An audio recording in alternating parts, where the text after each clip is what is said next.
Come on, bro. You dude. like sing live and Oh well, I don't know if that's singing, but that's just yelling like an idiot. I think that counts. yeah, Sure. it I've been trying to do it, but I don't know. I don't have like the rhythm to like You mean play, because of playing? Yeah, play yeah, yeah. and even say. I tried to try to say something. very hard. I can't. That's why I stick to, if it's like a one word thing, obviously cool. But like if it's like and I'm like doing this, I'm like Yeah. yeah, it's hard. I actually started singing like on our last, well, not the record, but the tour. Like I was doing harmonies. Oh, you can sing, Well, I mean, I could do harmonies. but that's singing. Yeah, I mean, yeah, but my voice, Like, when you my say- voice sucks. When you say harmonies, which one? Like, Like a fifth octave? oh yeah, like that, like a fifth or a third or something like that. Like if that's what you're talking about. Yeah. That's cool. I can't do that. Me either. But one day I want to sing. I want to have like a nice, decent. And then Singing like in Smothered, I used to do that like Smothered. Like Oh that yeah, shit. yeah. That's cool. But that's not me on the record. Just live, I used to. do it. That was Johnny. Yeah. Yeah. Smothered. No, sorry. Like, oh wow, that's like a. Let's go. Let's talk more about it. Mike, I haven't seen you in many years. It is great to see you, brother. And Meegs, Amazing to be here. Meegs, my first guitar teacher. I asked him in front of his band, and he said no, but that's not a big deal. It's fine. I said no because I was like, dude, you don't need me to teach you how to play awful. You know what I mean? Like, but when I say awful, like just play a wrong note and bend it and it's dissonant and it fits. It's all good. Make it happen. Don't be a bitch. Make it don't happen. be a bitch. Just make it happen. Yeah. Like if you're asking me to teach you scales and all that, I'm like, probably not the right person. But if you want like if you want things to sound off but yet on, Yeah. I think I got that shit on. Yeah. Yeah. I know when you're pretty things good sound at off that. and you're like, oh shit, that's. But Do you think it's more like like what is it? And Mike, you like you did it too. Is it like a intention? Is it a mindset? Is it like a way of living? Like what is that? I feel like I've had these discussions. I obviously I'm not trying to write a melodic. I do know how to write that, but like I just want to write things that are like off, like bendy, dissonant. And I think it's like my mind just goes into okay. I just want to make this sound like almost like it's like off a cliff, like that tension, like a tension thing. So I love that because to me that's harmonious. That's like it's pleasing to my ear. You know what I mean? Yeah. Like yes, I could play like major progressions and blah blah blah and octaves with it, but I do love that thing that people go. Oof, it's almost like it almost hurts, but yet it's pleasing. If you Like throwing them off somehow. yeah, they throw it. Yeah. You're like, I love that reaction where people go. I love that. That is literally my favorite thing in the world. Really? People to go, like it just sounds almost off, but it's not. You know what I mean? Yeah, but it's purposely done. Of course. I And know what I'm doing. Like when it comes to that, it's like, yeah, I want it to like kind of puncture your ears, but yeah, you go, oh, okay, I get it. Like it takes Yeah. a second. You're like, oh, okay, that's, I mean, I think we all do that. Like we all are part of that scene where it's like it's not about like a progression that makes you, oh, okay, this anybody could sing if you could sing. No, I want it to be very difficult. Obviously, my band wasn't doing that kind of thing, but it was just everything has to kind of collide. Notes have to collide, and things have to go here and here. That's my shit. I love that. You know what I mean? That's my thing. I love that. I love when things clash. Yeah. Yeah. Well, none of guitar players can do that. Well, here's a question I have for you, for both of you guys, actually. Yeah. Do you pick up a guitar and then just kind of play and come up with stuff? Or do you hear it in your head and then pick up a guitar and try to emulate it? Both. Yeah. Yeah. Sometimes you're just messing around, and then something comes out. Something cool happens. But then the thing that really pisses you off is that you have something in your head and you can't reproduce and it. you're trying to get it out. That's the worst fucking thing ever, bro. Yeah, for me, it's like yes, same thing. But like, I feel when I dick around, it's like I do have a like either it's an effect or like a thing I need a vibe. A vibe. So that's all I'm trying to capture. Not the nonce. Who gives a fuck? Because if it's chromatic, like dude, whatever.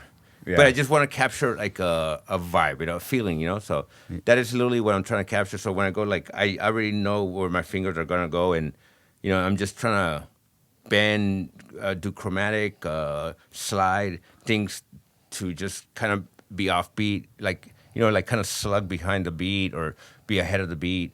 Like that's intentional. Like I feel like I'm just trying to make a vibe. That's like a thing. So that's intentional. Are you not so sound based, but you're more? It sounds like you're more emotion based. Emotion based, because like sound. Look, man. Like if you go to record a record, like look, man. Every guitar player, you, him, it's gonna sound like you.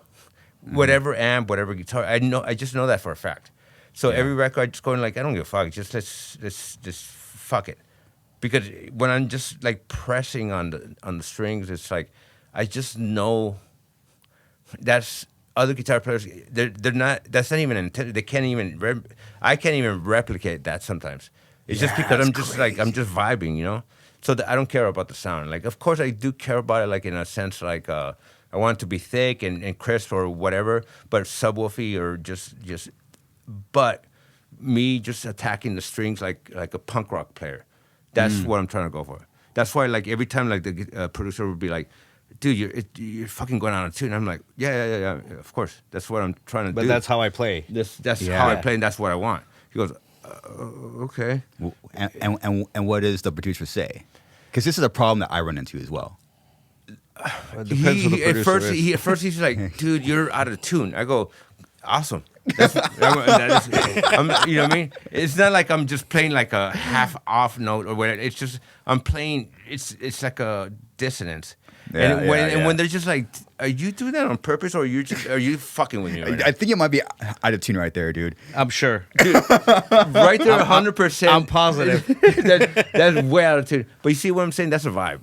Like I didn't even intend that. Like I just saw that. I looked at I remember this. I saw, the speaker, and I was like, "Oh shit!" I had a delay, and I go, "Oh fuck it," and I did it, and I didn't even think about it. I just went like this, and you don't think about it.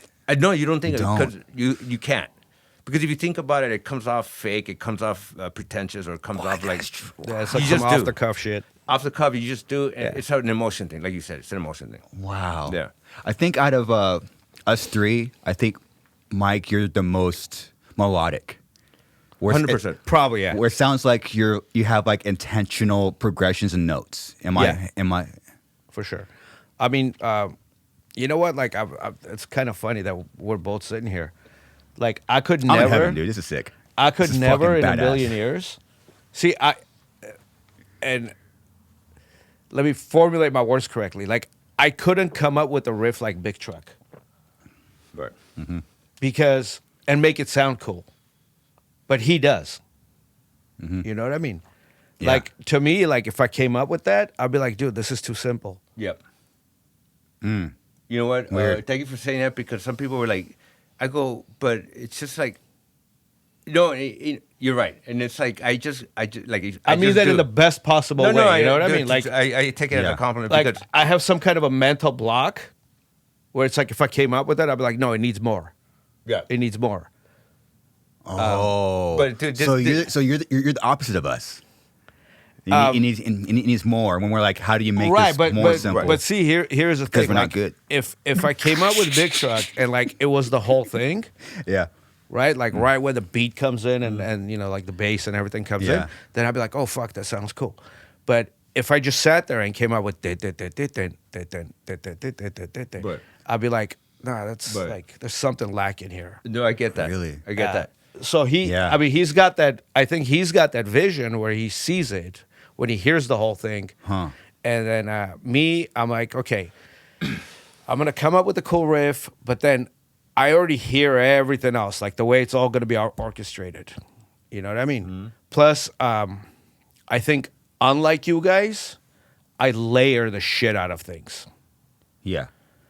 We were always a one guitar band, but there true. was like fucking layers of things. Mm-hmm. You know what I mean? There was like a guitar and then like a counter melody and then like a whole other melody on top. Oh, wow. Yeah. And, sometimes it was a bitch to reproduce live, but we figured it out. Yeah. Yeah. So if you, let's say, for example, you have a song like New Disease. Like, are you walking around your house washing dishes or something, and like, you hear like something in your head and you stop and you try to get it out? Or do you purposely sit down and then you just start riffing, then you have a riff and you keep building on it until it's done? That song actually, I mean, if I remember correctly, the way that came around, I mean, I'm talking about just that song in particular.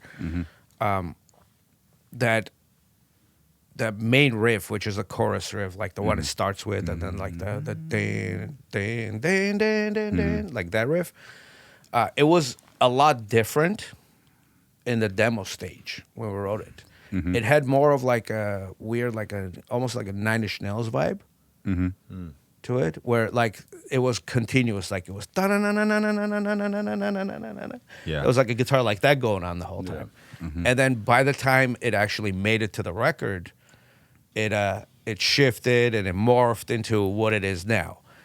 To me, the cool riff in New Disease is that I guess you would call it the verse riff, the that to me is like the cool riff, and that just kind of it's almost like the Crazy Train notes, but like backwards. Okay. Kind of, because I mean I'm a huge Randy Rhoads fan. Okay. So Sick. that's kind of how that come sick. around. I don't know, like it's been so long, man. I mean that record's been like 25 years ago we wrote that, something like that. So Wow. How old were you? I was when we did that record, I was 22. Wow. So Young. yeah, I was 22 when we did that. Dang, how old? I think I was 13 or something. That's sick. Yeah. Oh shit. I mean, I was definitely the youngest dude in my band. So Okay. Really? yeah. No. Well, who'd you think it is? What? Who'd you think it was? Oh, you guys all look old. Yeah, I know. That's true. Grandpa's over here. Yeah, people don't know, but like you, like the both of you have a lot of history. Like you guys have known each other since like the early 90s. Since before either of us had a record deal. Obviously, and I was going to tell this story. Oh, is this it? Yeah, this Let's is do it. it. Let's go into it. So obviously, Cold Chamber was around way before us. A couple of the dudes in SpineShank were in a band called Basic Enigma. That's like somewhat of a known fact, like it's on Wikipedia and shit. Then we broke up. Then we started SpineShank. We didn't really play shows, and I did have the Cold Chamber demo. I didn't know any of the guys or anything like that, and I had been to a few of their shows before Mikey was even in the band. Oh, that long ago? Yeah, like that long ago. Wow. There was a pre-Mikey demo. There Yeah. was like we had a drummer for like a brief period, like initially. Obviously, it didn't work out, and well, I'll let him finish the story, and then I'll tell you that story. Oh, okay, Yeah. cool. So I had been to their shows, and I forgot who was playing. I ran into Meegs at the Roxy, like right when you walk in, like that little hallway that you go into to like enter the venue. And then I talked to him. I was like, "Yo, what's up with Cold Chamber?" And he's like, "Yeah, like we're gonna start playing shows again and this and that." I was like, "Dude, I really like your band." And he was like, "Thanks, bro, thanks." So cut to like probably about a year. Oh, you know me. So cut to about a year after this. I gave him SpineShank had made a demo. I gave him a demo, and this is how shit happens. Like especially back then, I mean, the scene was crazy, man.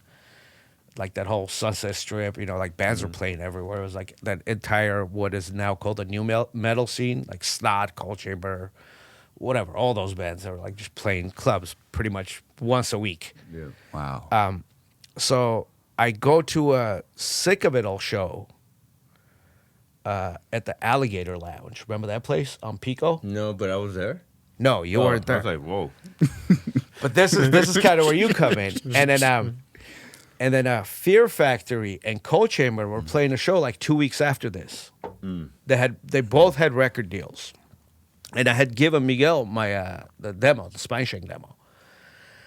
So I run into Dino over there at a Sick of It All show, right? And I'm talking. I'm like, and I was a huge Fear Factory fan. I was like, they were like doing demanufacture. They were already like at the tail end of demanufacture. Wow. The whole thing. They were doing remanufacture, in fact. Okay. Like that was about to come out. And I talked to him. I'm like, dude, I love your band, you know, this and that and that. And I'm like, hey, check out my demo. And he took it. He looked at it, and he's like, dude, I know you guys. I'm like, how the fuck do you know us? He's like, Miguel from Cold Chamber was like playing this. Yeah. I was like, no way. What a small circle. What I didn't man. know is there was this like complex off of Melrose, like this little apartment Right. complex, and they both lived there. They were neighbors, Dino and Miguel. Yeah. I mean, I was just like at the time, I don't think I was like maybe 18, maybe. And I was, you know, I lived in Pasadena, so I wasn't like really in Hollywood all the time or anything like that. And then I don't know what pushed me to say this. I asked Dino, I was like, hey, you guys are playing a show. You think we can open that? And it shows in like 2 days, huh? Right? Like, Or no, something? like 2 weeks. Okay. And he goes like, yeah. This is the first SpineShank show ever. We have not played a show up to this point. That's sick. That's dope. And then Just asked him. And then I was just like, holy shit, man, we're going to open for Fear Factory in Cold Chamber. September 11th, 1997. So That wait, was the so show. Fear Factory and Cold Chamber played together? Yeah, Whiskey. Oh shit. I don't remember shit. And that was our first show playing with you guys. So from that point on, and then somehow I gave a demo to Rob in Machine Head, Rob Flynn. So for some reason, Miguel, Dez, Dino, and Rob Flynn, because Rob loved us too, were telling Monty Connor about us. They're like, dude, there's this band SpineShank in LA. You need to fucking check them out. Yeah. And then like literally, I think like 7, 8, 9 months later, something like that, we had a record deal with Roadrunner. That's quick. But we were Yeah. playing a lot of shows. We were playing like every 2 weeks, like anywhere we could find. Anywhere, yeah. And we definitely grew a fan base in those few months. But had it not been for that first show, because I mean, that was a sold out show. We had like a mailing list of, I don't know, like 250, 300 people from that very first show. And this is before internet, before any of that. Yeah. Like we would literally like mail out flyers, bro. Wait. So physical mail flyers. Physical mail flyers. We wow. would mail it to Yeah. like people on our mailing list. Me and the dudes in the band would always be out at the clubs. I don't care who was playing. We'd just be passing out flyers. Like, but I mean, the scene was definitely way different then than it was like, let's say 10 years after that. That's how old school that is. That we were doing flyers. Mid 90s, bro. Mid 90s. Flyers, That's what I'm bro. talking Like about. paper, like you give, and it worked. And- Yeah. But you were mail. That's what the mailing list actually meant, and I didn't know Yeah. that. So Yeah. you were get a list. And you, Yeah. So you got their address. Yeah, they Yeah. would put their name, address, and phone number. Whoa. And That's then, crazy. And then I- we would go, and then we had like a whole database. Like I forgot what the hell, like it was on Word. And Oh. we would physically get in there and type in like their address on that little stickers. That's so much more Sometimes work. you would handwrite it Yeah. and then just mail them flyers. Oh my. It's crazy time, bro. That's a lot of work. It's a lot of work. Well, I mean, it takes work. Yeah. Look, like a story crazy. about flyering. Like, Cold Chamber used to get like posters made, Yeah. like out of obviously our pocket, and we used to just bombard Hollywood. Yep. And we used to get fined all the time. But we You get obviously fined? Oh, Really? yeah, all Yeah. the time. And we were like, yeah, fuck you. Like, we just throw the tickets away. Like, it didn't matter. Whoa. Yeah. But we were so we were bombastic about that shit. We just we just wanted our name everywhere. Wow. Yeah, so people see it, oh, Cold Chamber, like, you know, for like literally. And that's kind of how I heard of them. Yeah. Like, I initially, like, my attraction to Cold Chamber was like, it's a cool sounding name, dude. Because, like, that whole scene was, like, sort of starting out. You know, there was, like, Fear Factory, there was Machine Head, but they were, like, more on the metal end of things. Right. And head over to distrokid.com/VIP/Garza and save 30% off your membership to get all your songs on all streaming platforms. And now to the heaviest podcast of all time. They weren't SoCal, right? They were in NorCal? Machine Head was, Yes, yeah, but okay. they would play LA a lot. But then Okay. and then Korn's first record came out, and it's not like Korn came out and blew up like that. You know what I mean? Like It was people, like a slow burn. yeah, the people at the underground knew him, like me, him, you know, whatever. But like Korn was like, I've seen Korn at the Troubadour, I've seen Korn at the Whiskey. You know, like those size places. Like they didn't just go play in, you know, Santa Monica Civic or Palladium off the bat. So I've seen them in like those small clubs, and then like if Korn was played or Deftones, they would come down and play. You know, we would just be out there passing flyers out, bro. It was definitely a scene. You know, it was like, it's crazy, bro. Like the scene was just like, it felt like it was a scene. It was a scene, yeah. Like literally, people were playing. They sold out here, and the other band would be sold out here. Like it was literally a scene. Like it was kind of like the '80s when people were just walking around. Just it was literally like that, but it was like new metal shit. Yeah. And people would System of a Down and their band. Like it was just crazy. Static. Bro. Static. Snot would Snot. come down and So play. it was like a new metal scene before it was even a thing. Yeah, it wasn't even It called wasn't that. even called new metal. It was just rock or metal. So it was called I remember they were calling it LA metal because like LA metal? LA metal. Oh yeah. Because it was all like basically down tuned. Like that's literally that's the only thing any of us had in common. Yeah. Was we all tuned down. Yeah. And then what I think threw it in a tailspin, or like what fucked it all up, the name LA metal, was either Limp Bizkit, who were from Jacksonville, or a little later on Slipknot came out, who weren't from LA either. But Slipknot like blew the fuck up, obviously. And then it was like, okay, so you can't call it new metal. I mean, LA metal anymore. And then I think, if I'm not mistaken, it was Kerrang magazine that like coined that term new metal. No shit. Yeah. Okay. Either it was them or Metal Hammer. It was like it came from the UK. Yeah. That the term, new metal. But it's all weird because you know I was like, okay, so you know you're calling Cold Chamber, System of a Down, and Limp Bizkit new metal. Those bands sound nothing alike. Yeah. Like there's absolutely nothing in common, other than they all play guitar. But you know.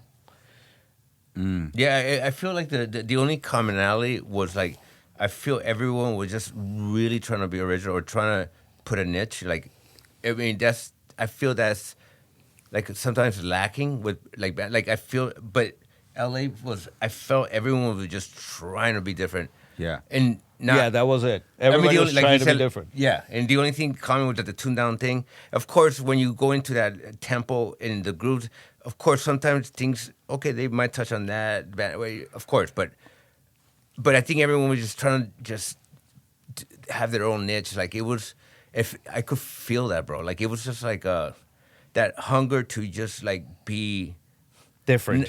different and not even like a stereotypical metal. It was like you could feel it with bands like look at System, Static. Like it was just different. Everybody was just doing their shit and fucking shit up, you know. And that was awesome because it's like you could feel the camaraderie, but also the competition. Yeah, You know, it was healthy competition. It's healthy. But I'll tell you one thing, like, bro, everybody helped everybody out. Yeah. Like bands, like dudes would just help each other out. Yep. Like what? So for example, you gave like the Dino example. Like what's like what was something else that bands were doing to help? We would just put shows together, man. You know, well, Cold Chamber is kind of a bad example because when we came out, they already had a record deal and they had put their first record out. But like you know, take let's say SpineShank, Static X, System of a Down. Let's take those three bands. Yeah. Like Shavo would put shows together at the Whiskey, Yep. and then he would call me. He'd be like, "Yo, bro, we're doing a show at the Whiskey. You guys want to do it with us?" Yeah. Holy shit. You know, like that's how it would work. And then you know, shit would happen. You know, like fucking somebody's cymbals would get stolen. Let's just say, right? The other drummer would be like, "Yeah, bro, take mine. It's all good."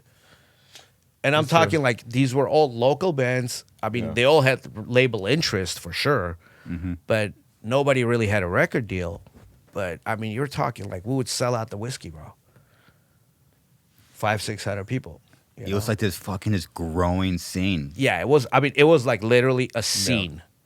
But you know, like everyone was, like I said, different. That like you're like it wasn't even trying to compete within the genre of, because it wasn't even a genre. It was just so like, new. It was so fucking new, bro. Like everyone was just doing shit, and you're like, whoa, everybody, and you're like, oh, okay, but you would help because it's like, oh, I'm not even trying to do that, but I'm doing my thing. So it wouldn't feel like you're competing in the same thing, because there was no genre. They was just like people were just doing crazy shit. So everyone's like, oh yeah, let's fucking play together, blah blah. Because I'll help you out, or blah blah. And it was a different kind of thing, back then, because it was so new, bro. It was so new that we were trying to take metal into a territory that was, just Uncharted Yeah. waters, basically. You know, the egos didn't really start kicking into like everybody's second record. yeah, for sure. Yeah. Oh, the second record. Well, because I mean, something that people don't really know about both your bands, because, and also I was wrong for assuming this, because people associate anything pre, I don't know, 2005 as like money, but since the scene was so new, you guys both signed at a time where new metal didn't pop yet, so you signed before the money came. Correct? Okay. So like, I'll get into some muddy stuff. So Roadrunner at the time, they signed the same record deal. Yeah. Had like the basic standard Roadrunner deal. That's 30,000. That's it. 30,000. Yeah. Boom. 7 albums, and it was Seven? Oh. seven Yeah, album, it would've $30,000 been deal. It would go up in increments of 10,000 per album. So your second album would be 40, third Yeah. album would be Yeah. 50, so on and so forth. But I'll give Roadrunner this credit. Our first album, even though contractually they were obligated to spend 30 grand on it, ended up costing 105,000. Was it your first record? Our first record, yeah. Your first record cost 80. I know this. I was gonna say like, wow, they gave you more money than us. Fuck you. Well, we're right, but then pretty much their production team minus Jay Gordon did our first record, Yeah. because they had Jay Gordon and Jay Baumgartner, and Amir was engineering. Our first record was Jay Gordon didn't take any part of it, but it was Amir Darak and Jay Baumgartner. Yeah. And then our second record, I think they spent 250. Contractually, they were obligated to do like 40. Wow. It was just a weird time, but it was the standard Roadrunner deal.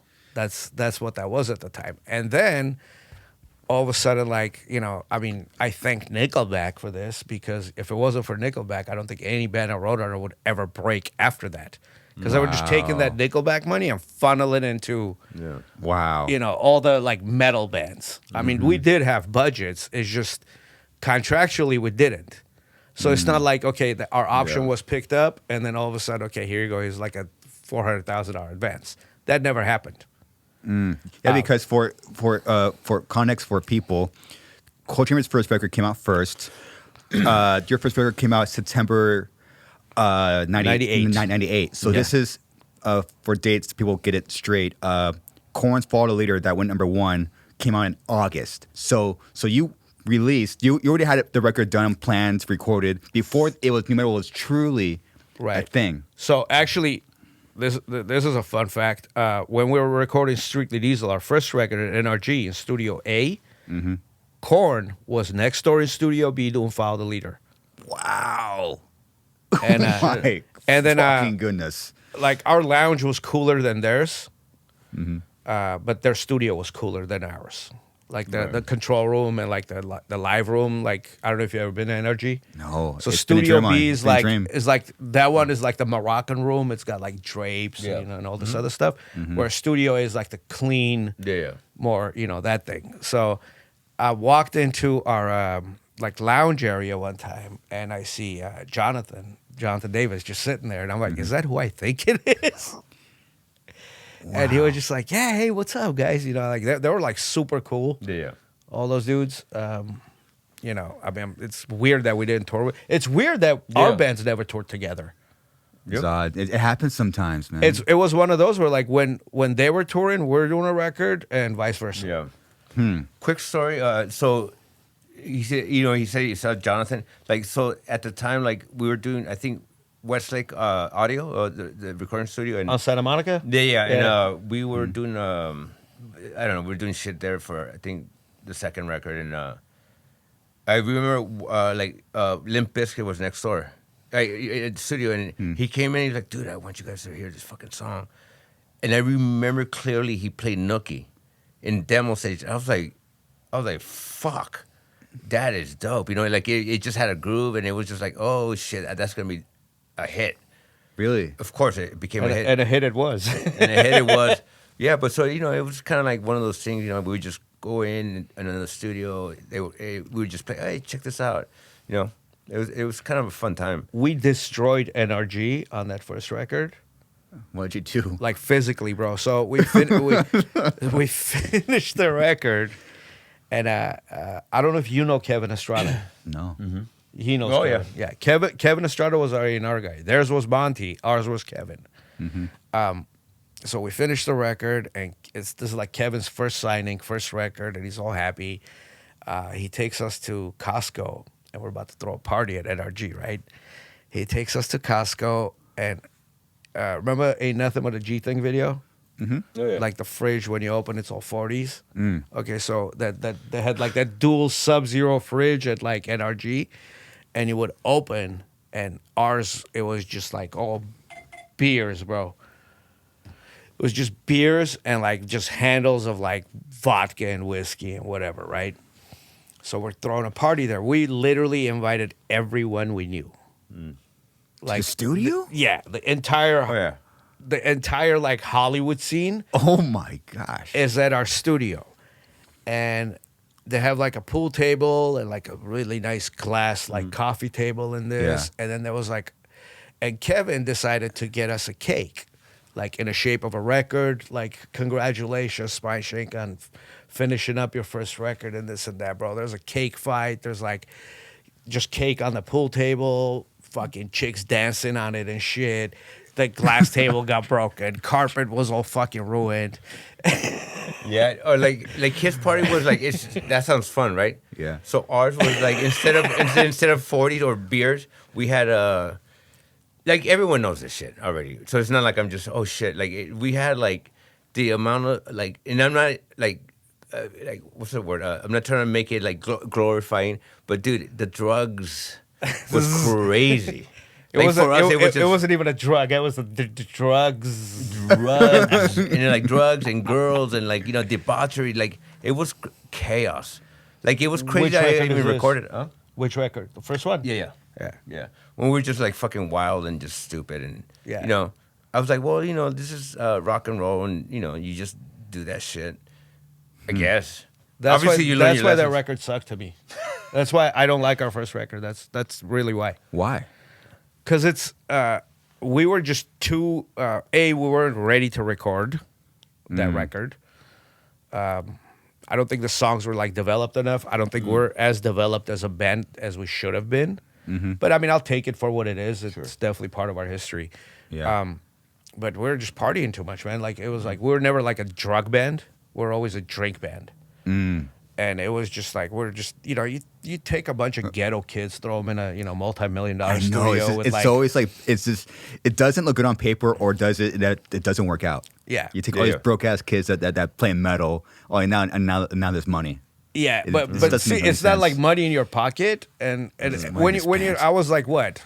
Wait, that record was I was 20 years old when we did that. Yeah.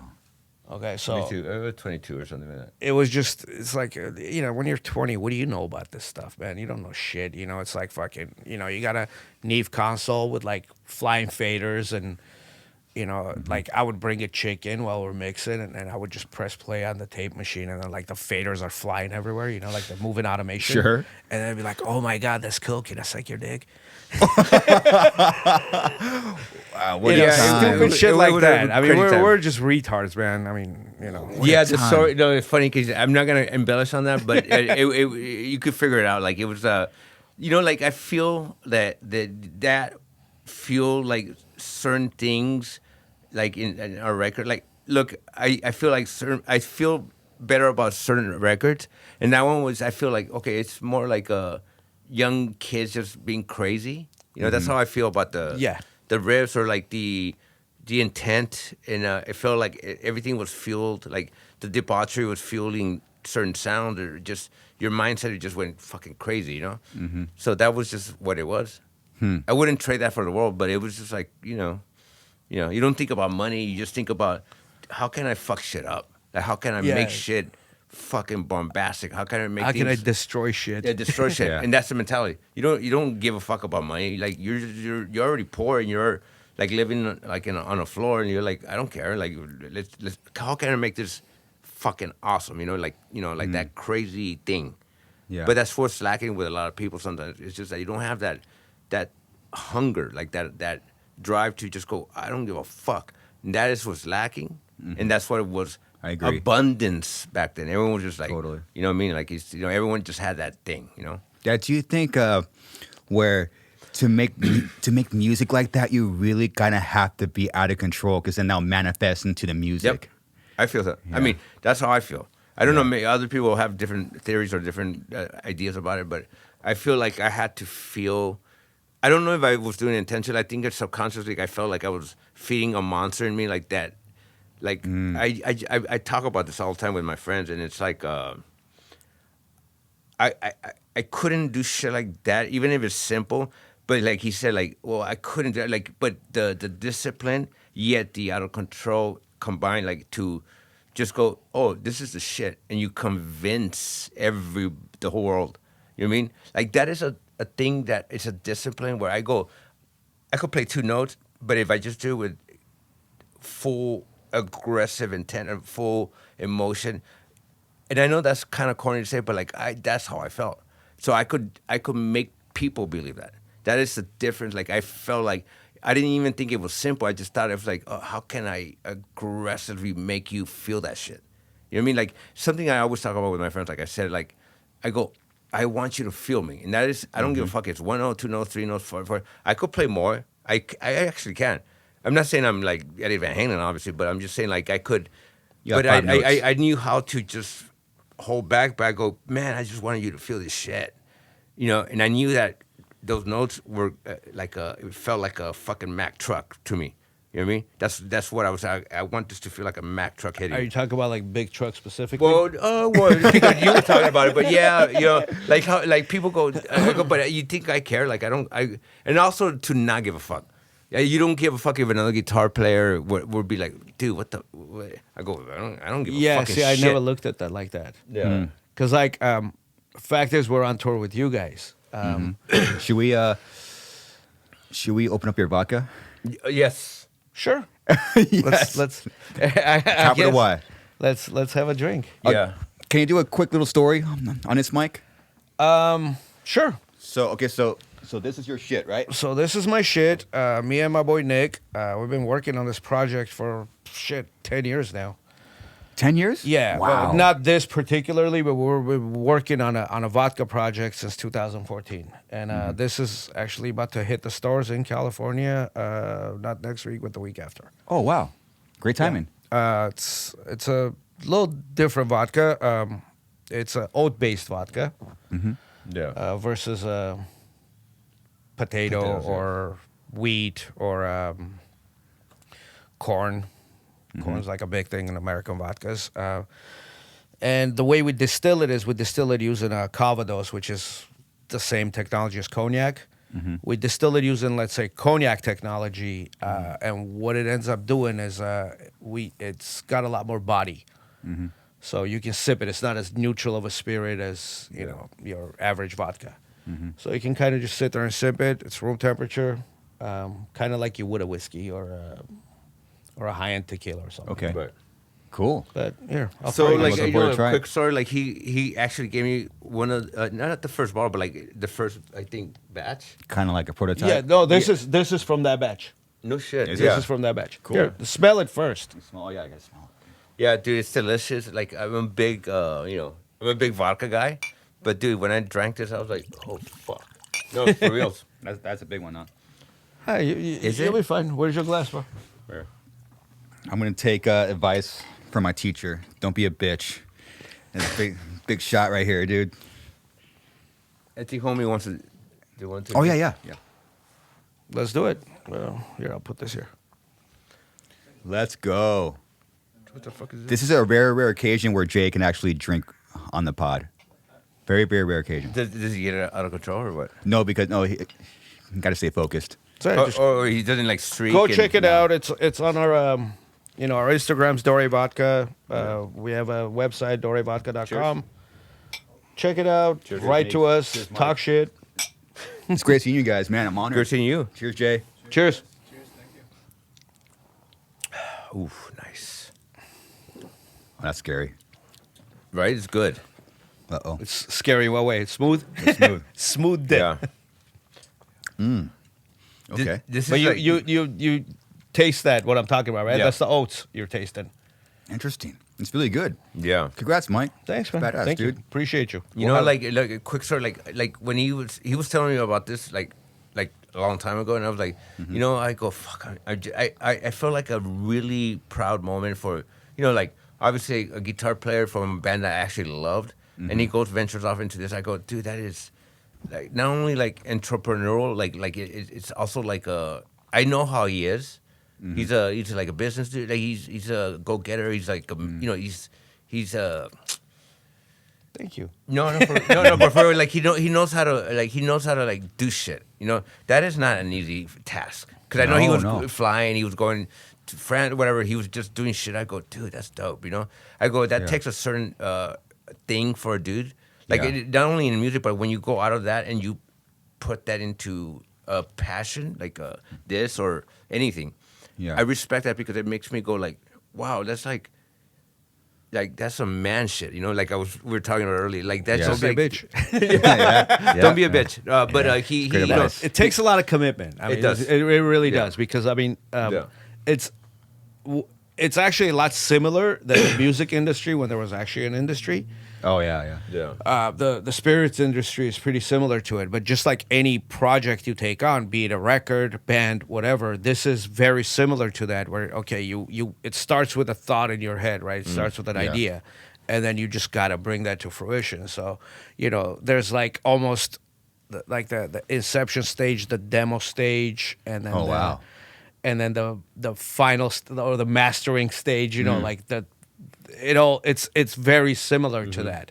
So I think being in a band and doing this for whatever 20 however many years, 30 years, it just kind of set me up to have that kind of a commitment to something. I mean to like start a project and finish it.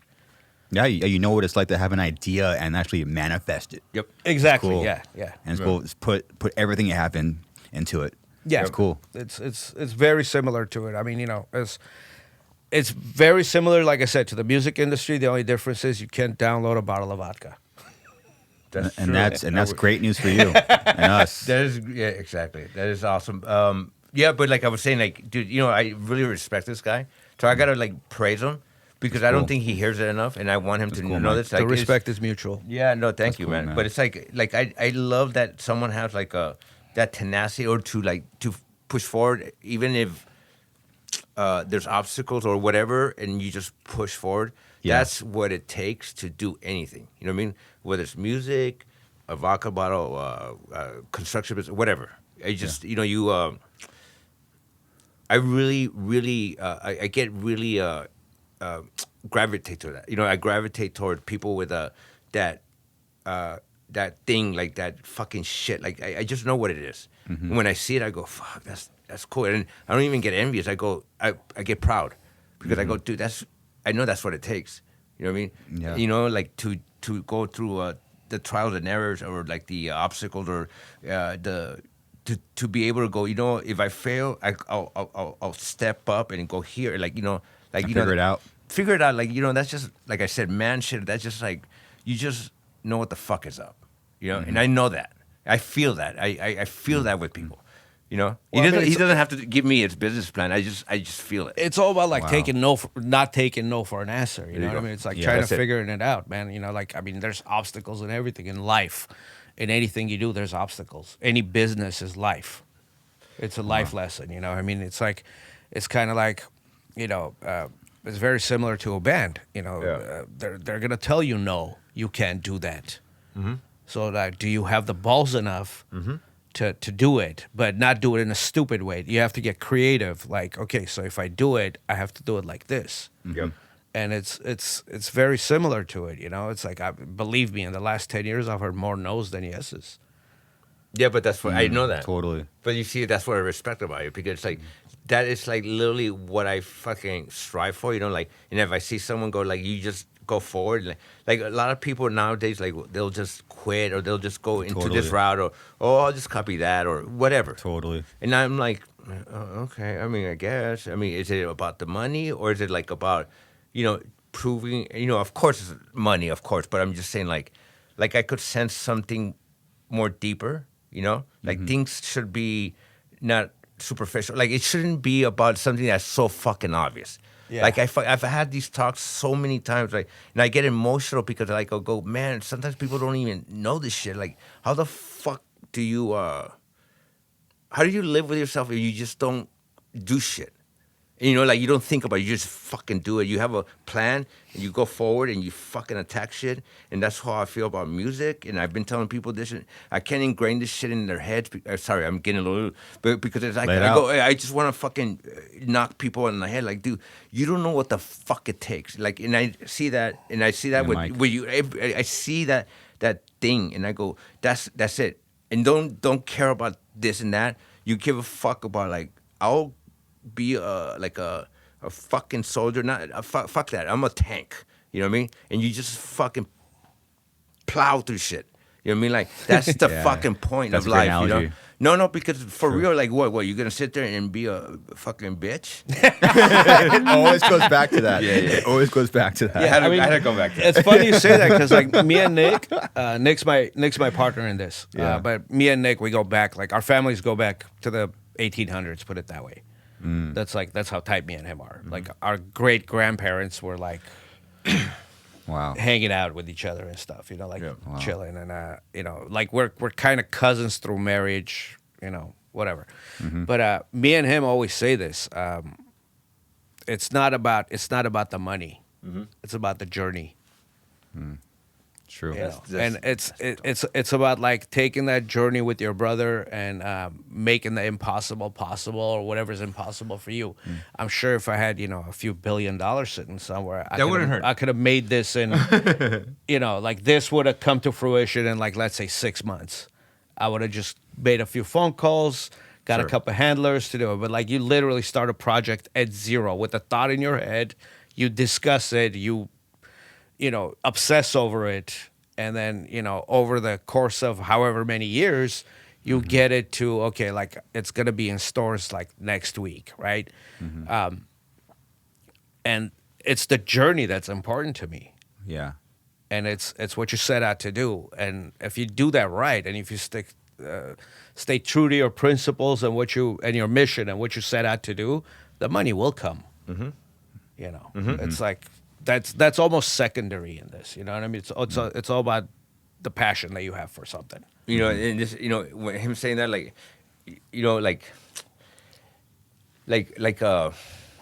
it because it touches me, and for him to say that, because I go, that's what the fuck it's about. Like, if you think about money, like, okay, if you do, but do you want to be the king of a castle without the respect, or you want to be the fucking king of the world? That's kind of the thing. Like, I feel like you have to feel that, and if you don't think about money, because then the true shit is like passion, the emotion that comes through, and that is lost in a lot of art. And like, it's like, if you give a fuck about money, then you're just you're chasing paper to have like the nice shoes, and like I go, who gives a fuck, bro? It's like, pretty superficial, It's superficial, it's all very superficial. And like in the grand scope of fucking things, dude, bro, like the love and camaraderie, or like when you see each other, you're like, yeah, bro.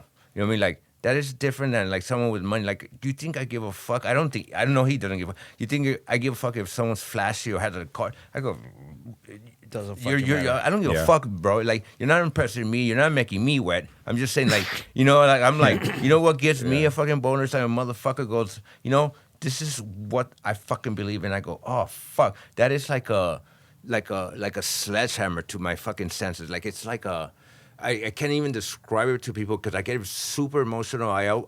Dude, I'm a very emotional, sensitive guy because because I feel. And I go, I think people don't. And I go, dude, you think I give a fuck? Like, I don't give a fuck about that shit. I go, but I give a fuck about your project. And if you go, dude, this is how I feel. This is, and if I feel you, I go, I'm gonna roll with you, motherfucker, and to the fucking death. And that is something that is like, whether it's your wife, it's your friends, your family, it's all about like just making, you know, like a fucking stamp in the world. Because when we die, it's like you're just gonna be a maggot fucking fast. And like, no, I just want to leave a legacy. He wants to leave a legacy. We all do. It's like you want people to fucking love That's you it. and cry for you, like, and just go, dude, this is my motherfucker. Or you go, well, he paid my bills. Fuck that. You know what I mean? You know what I mean? Like that's something I have to convey. And I've told my wife, like, dude, you think I care about like fancy shit? Like, I go, I don't. I go, you know what? I give a fuck. It's to make that, like when you were talking about like that that noise. I go, you know how much I go crazy? Like I go crazy for, even if it's a sound, I go, I fucking stick to that. I go, I gotta make this shit fucking feel, you know? I want you to feel that shit. But that, and that's like, I think I'm just going a little, you know, crazy, but No, you're not. Like it's like No, that same you're not. sensibility of being like a leader will lead by people believing in you, and it's not leading by like either fear tactics or you by example. But you lead by example, and you go, people go, you know, when they feel, you know, oh, I'll follow you, motherfucker. I'll follow you. Lead me, motherfucker, because I feel you shit. And this is music, business, whatever, your podcast. Like, if you feel that shit, dude, people will follow that. I'm guaranteeing that. It might be a long, like a road. It might be like a more of a big picture. You go, okay, I'll see the end of the tunnel, like in a bigger thing, but I'll go through fucking hell. But if you do that, man, like, it will pay off. You know, it might not pay off with billions of dollars, but it'll pay off with people fucking going. You know, and you know what? That is the biggest payoff. You know what I mean? And if you could fucking stand by that, I'm sorry, I'm just going, because I had these talks with. No, it's the journey. earlier. You're The talking journey, about the man. journey The of journey. it. And bro, Yeah, journey. that, you don't think that's like a payoff? Yeah. You think you think you're making people think you're cool with like a car, like, or whatever the fuck. It's bullshit. And I'm sorry, because I've had these talks with people that think certain things are more valuable. Go, no, fuck you. I always say that. I go, fuck you. Fuck that. You know what's more weighs more in gold is your fucking just fuck, you know, that thing, you know, like, I have to, like, this is why I get really kind of theatrical or dramatic, like, because I want people to go, oh shit, okay, like, that's gold. You know what I mean? Well, Meegs and Mike, you guys have lived very unique lives, and you guys, you experienced having an unwavering faith in your passion. And a lot of people don't. Some people don't experience that. And you guys have, and it lasts forever. Right. And you build your character through the journey.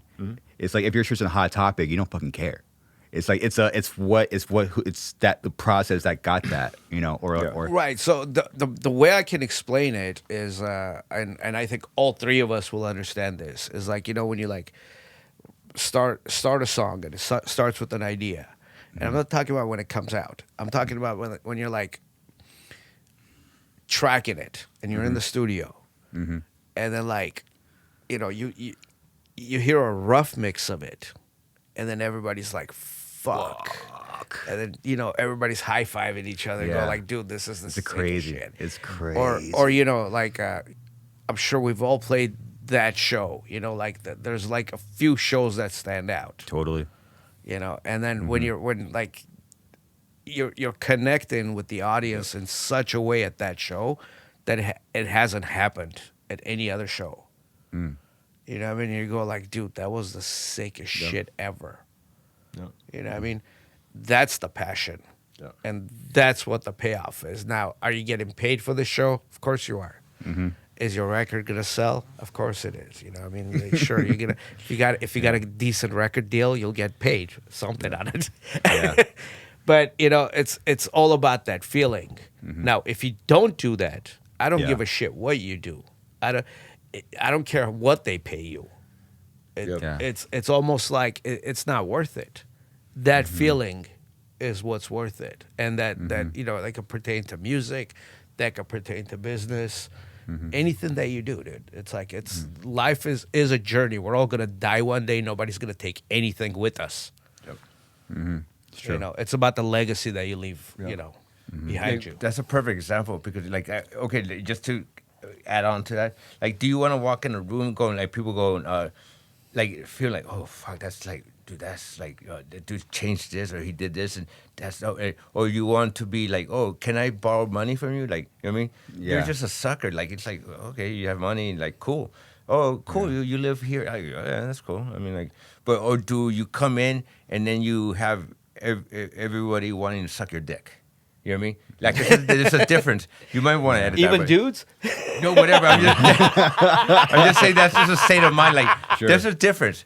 Sure. People either trying to suck your dick because you have a paper or you have that fucking shit. And that is like big dick energy. Even if you don't have, like, that's straight up what it is. And that is literally what I try to tell people, even people that go, hey, can I give you advice? I go, I'll tell you advice. You might not like what the fuck I say, but because you need to hear it, like, in a way that's like hard. Because if I give it to you in a like a little package thing, you're gonna go, No one cool. cares. No one gives a fucking shit. They won't. But if you want to hear nasty shit, do nasty shit. You know, be that guy, be that dude. Because, dude, I look at guys like that. And then I know a lot of rich people. That's cool. But, like, and then, like, I see a dude, I go, ooh, that I feel something. I go, fuck. I'm jealous of that because I feel his shit. He's like, he knows it. He's swinging that shit. Yeah. You know what I mean? That's different. And I see cool. a guy that's rich, That's I'm like, cool. whatever, Yeah. Also, the cool. other thing I would say is, like, also you got to know your worth. Yeah. You know what Sure. I mean? Yeah. That's one thing. And then you can't let, we're talking about, like, money and passion, money versus passion, kind of. Yeah. Don't let people rip you off either. I'm a strong believer in that too. For sure. So it's kind of like, all right, if I slaved over, let's take this into the music space. If I slaved over a record and I made a cool record and this and that and that and that, Yeah. and I believe in it and I know it's good, you're not gonna just take this for $1 from me. You know what I mean? Totally. By convincing me it's shit. Yeah.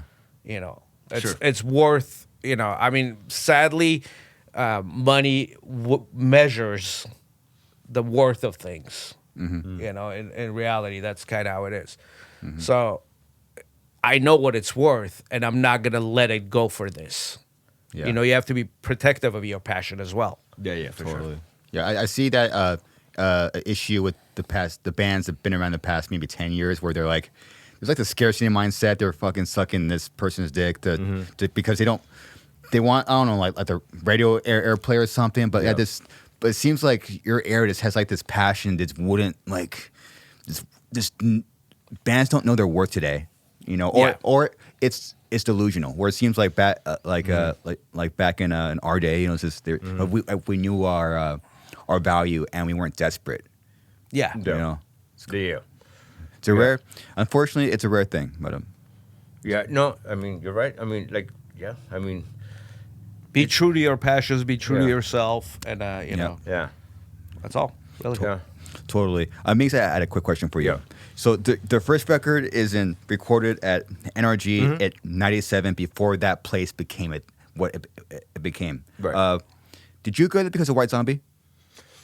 White Zombie was literally our biggest influence in, like, Helmet and Clutch, whatever. But, like, we went there because, okay, so Jay Baumgartner, who is owner of NRG. Oh, he owned it. Well, He still him does, and his doesn't he? mother, whatever. But, like, he's part of the whole thing. And Jay Gordon had a deal with him. And, like, he goes, dude, you got to record here, but it's just, it's just Really? analog. And, like, it's just, and I was like, well, this is probably above our budget. But when you're just trying to finagle and you're just a kid and you're like, hey man, like and you just convince motherfuckers that don't know shit, like, hey, just let me do this for this, and then you just do that, and then you stay overnight and you don't sleep for days, and you just record because there's no like, okay, so if you record from this hour to this hour, you're like I think I could, if I don't sleep, I think I could record this and then cut the budget down. Wow. That's what it takes. So I had to, like, there was a time where me, the producer, band, like, okay, well, if you don't sleep for, like, 3 days, I think you could record this and under this. I go, okay. Are you serious? Yeah. No, that's what it took. I go, cool. And then that's where I was like, okay, well, like, I'll do whatever the fuck it takes, because we didn't have that type of money, and like we were going in there like almost like a kind of like the mother also was like hated the shit we were doing, because we were just going in and out weird hours to just record shit. Yeah. And we were just in and out like kind of like a mission. I go, well, it's gonna be like the third, fourth day, whatever, without sleep. I'm like, fuck it, let's do it. Drugs, blah, blah, blah, go in, record. I go, I just wanted it to be, it was just a thing. And we were like, cool. And there was no like, oh, bro, but, take your vitamins or, no. I was, I was like, no, fuck this. Like, where's the beer? Just let me go in, What songs did you record like that? Shit, I don't remember exactly, but I remember there's a lot of times where it was literally hours and days where I was like hallucinating and Wow. no, for real, bro. I'm not kidding. No shit. And I was just like, oh, and my producer was like, dude, fuck it. I was like, yeah, cool.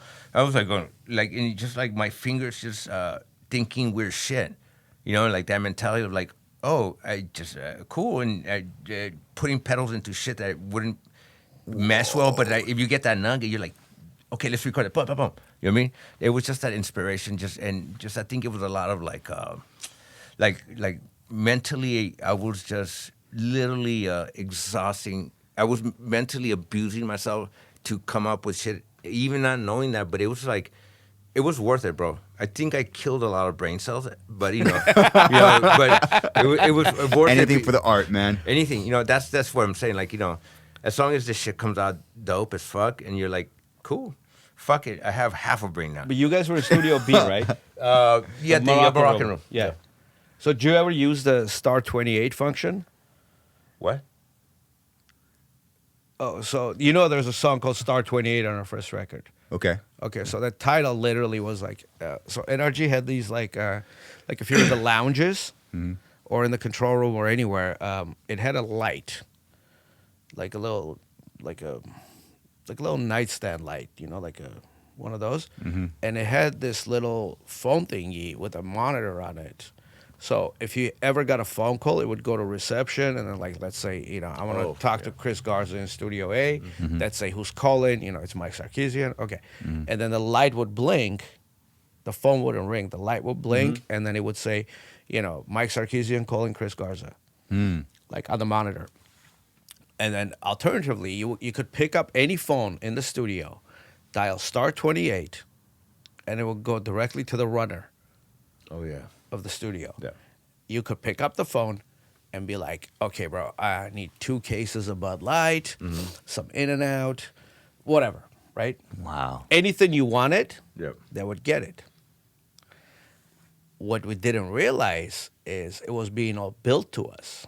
Of course. We thought it was course. we thought it was complimentary, Oh, you fucking idiot. right? So we thought this shit's complimentary, bro. And then Kevin walks in like 2 weeks into recording. It's like, what the fuck is this?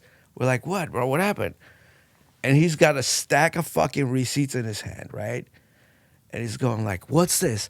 Beer, cigarettes, beer, In and Out, fucking Poquito Mas. Oh, Poquito Mas, love it. Yeah. Fucking this, that. And he's just, we spent like, I don't know, like $5,000 on stupid shit in like the first 2 weeks over there. Whoa. And then we're like kind of cut off after that. Then they're like, okay, so we went to Ralph's and bought like spaghetti and shit. And we're like, we're just Yeah. Oh, you ate? Yeah. I did. Believe it or Oh not. my goodness, dude. Yeah, it was a crazy time, yeah. But you know, wow, that's man. what it is, right? Like, That was like my first sort of rock star experience. That and then the first time we went to Europe with Fear Factory.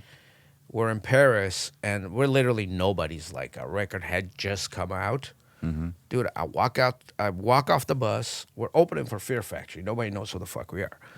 I walk off the bus, bro, like, you know, with like my little, whatever you call it, like the hygiene toiletry bag. Just going to the venue to take a shower and stuff. Dude, I got mobbed. What? I got fucking mobbed. because they wanted to kick you out of the country, or No. Oh my god! Yeah, we're like Armenians. These fucking, there was these kids, bro. They just mobbed me, and then like they had like all these like magazine articles, like, can you sign this? Can you sign this? It was like I felt like I was in the fucking Beatles and shit, bro. I was like, what the like? How the fuck do you even know about us? yeah. What record is this? This is Strictly Diesel. Really? Yeah, The first? yeah. Oh wow. Okay. Yeah, I mean, believe it or not, Roadrunner had Is this a it? huge. Is that the with the Kilgore? Oh shit, you're fucking fast, bro. Yeah, that's Astoria though. That tour. But that's the tour though, right? Yeah, I think it's. Wait, was it Kilgore on that? Who opened? I think it was Kilgore. No, wait, it wasn't. Yeah, it was Kilgore. Yeah, Okay. Kilgore. Yeah, Yeah. fucking Bill and shit. Yeah, Kilgore. Yeah, it was that very tour. Wow.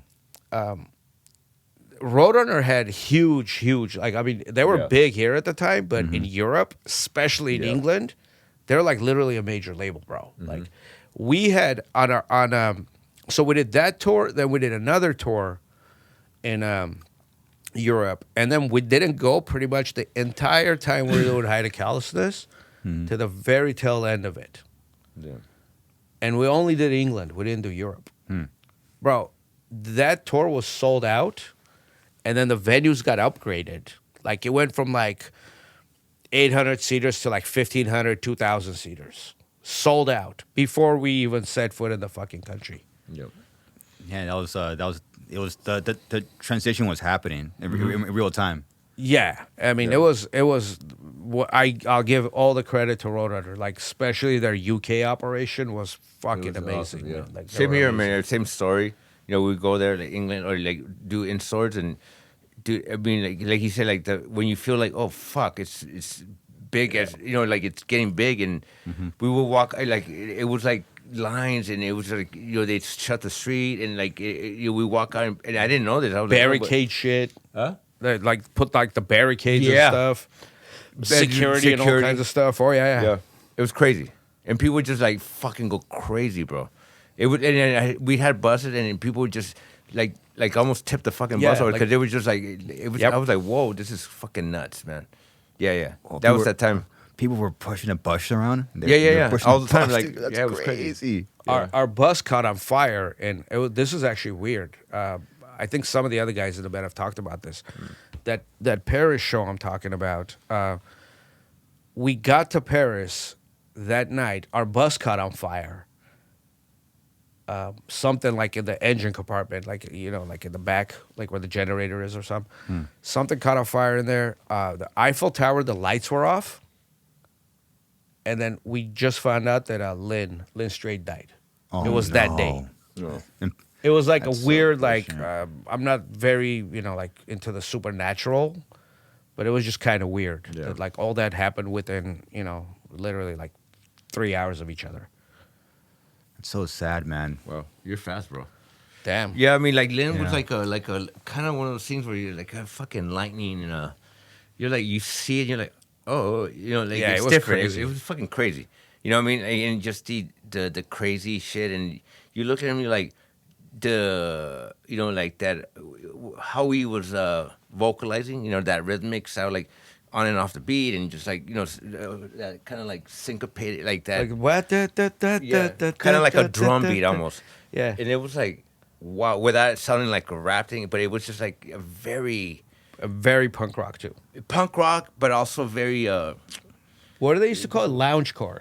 Yeah, I think right. it actually made sense. Yeah, but it was something that he died before his time, and I think it would have grown into something, because he was definitely a force, like Yeah. everyone Oh, knew yeah. that, everyone knew it. Like I could tell when people knew it because people were just kind of jealous. Not in Really? like yeah. Yeah. Of Lynn? Because he was that like you're like To me, they were like the second coming of Guns N' Roses. oh Whoa. shit okay yeah Like that punk rock kind of, like that attitude. yeah Like they were, Snot was definitely. I'll tell you a funny Lynn story. You'd actually like this. I've never told you this either. We play in the Roxy, and we're friends with the Brujeria guys, and they were there. And Peach, God rest his soul, he just passed away. R.I.P.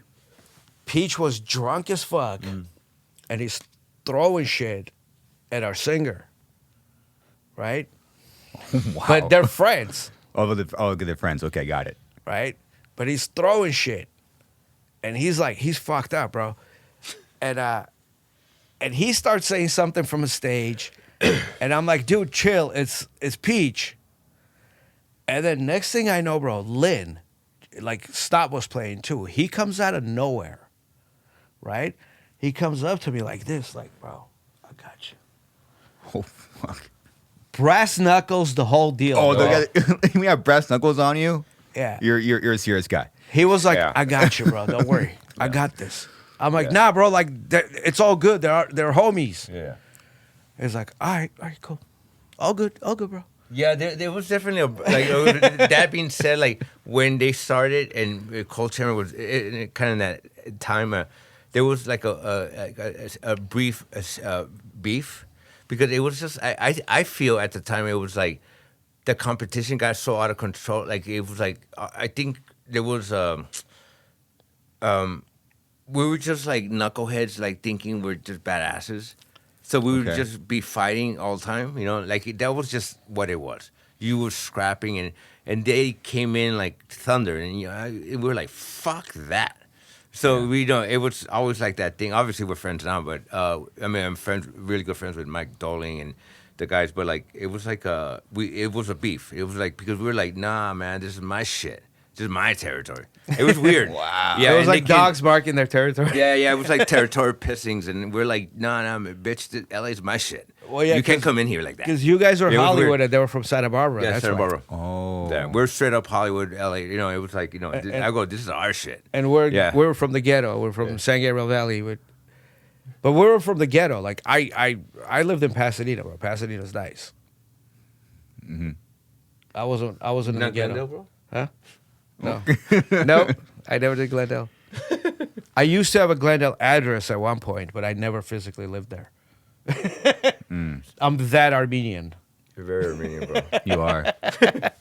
So the Cold Chamber and Snot beef was real. It was like It was real, like a- and it was like heated, and it was a lot of shit talking, and no one's backing down, and I had, there was a lot of fights, and there was like not even with them, it was just like a lot of like, crew on crew. yeah, like Maybe. Their no homies one's- and your homies. Kind yeah, of thing? my homies, whatever. At the time, we are just fucking stupid fucks, but we were very about to scrap and to fight for. I felt like it felt like war, Wow. And I mean that's how I felt, and like I would fight with anybody could just fucking whoop my ass, I guess, but I was so like a chihuahua, just fucking everywhere, and everyone like what the fuck, Yeah. because I look like I look. Now, believe I it look or like not, this. he's a scrapper and he's ghetto as fuck. Yeah. Yeah. Yeah, there's nothing to. You look like a scrapper for sure. You look like a scrapper. I was, but it not to be proud of. But I just was fighting for what I felt, But Yeah. Oh, we here just go do whatever talking it about took. feelings again. I knew. I'm passionate. I'm passionate. I knew to Listen fight to me. for it. He wasn't being a bitch. There you go. Just don't be a lived bitch. You lived it then too. I lived it. No, but that's just the model. You have to, And- or and- what? Or you're gonna sit there and get fucking pegged? I Look don't at know. that Rachel Bolin chain. How dare you? You're right, actually.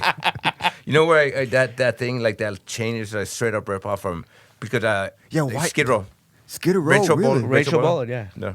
I just straight up ripped them off. Man, we all talked about that. Oh, Meegs has the chain from his nose to his ear. It's so sick. Rachel Mullen. But I got Wow, it from an it's- 80s band, Skid Row. And Skid Row, like, yeah. he was, and I was like, I looked at him like, what?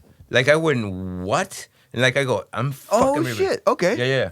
So I did it, but obviously I don't look like him, but like, I did rip him off. You kind of look like him.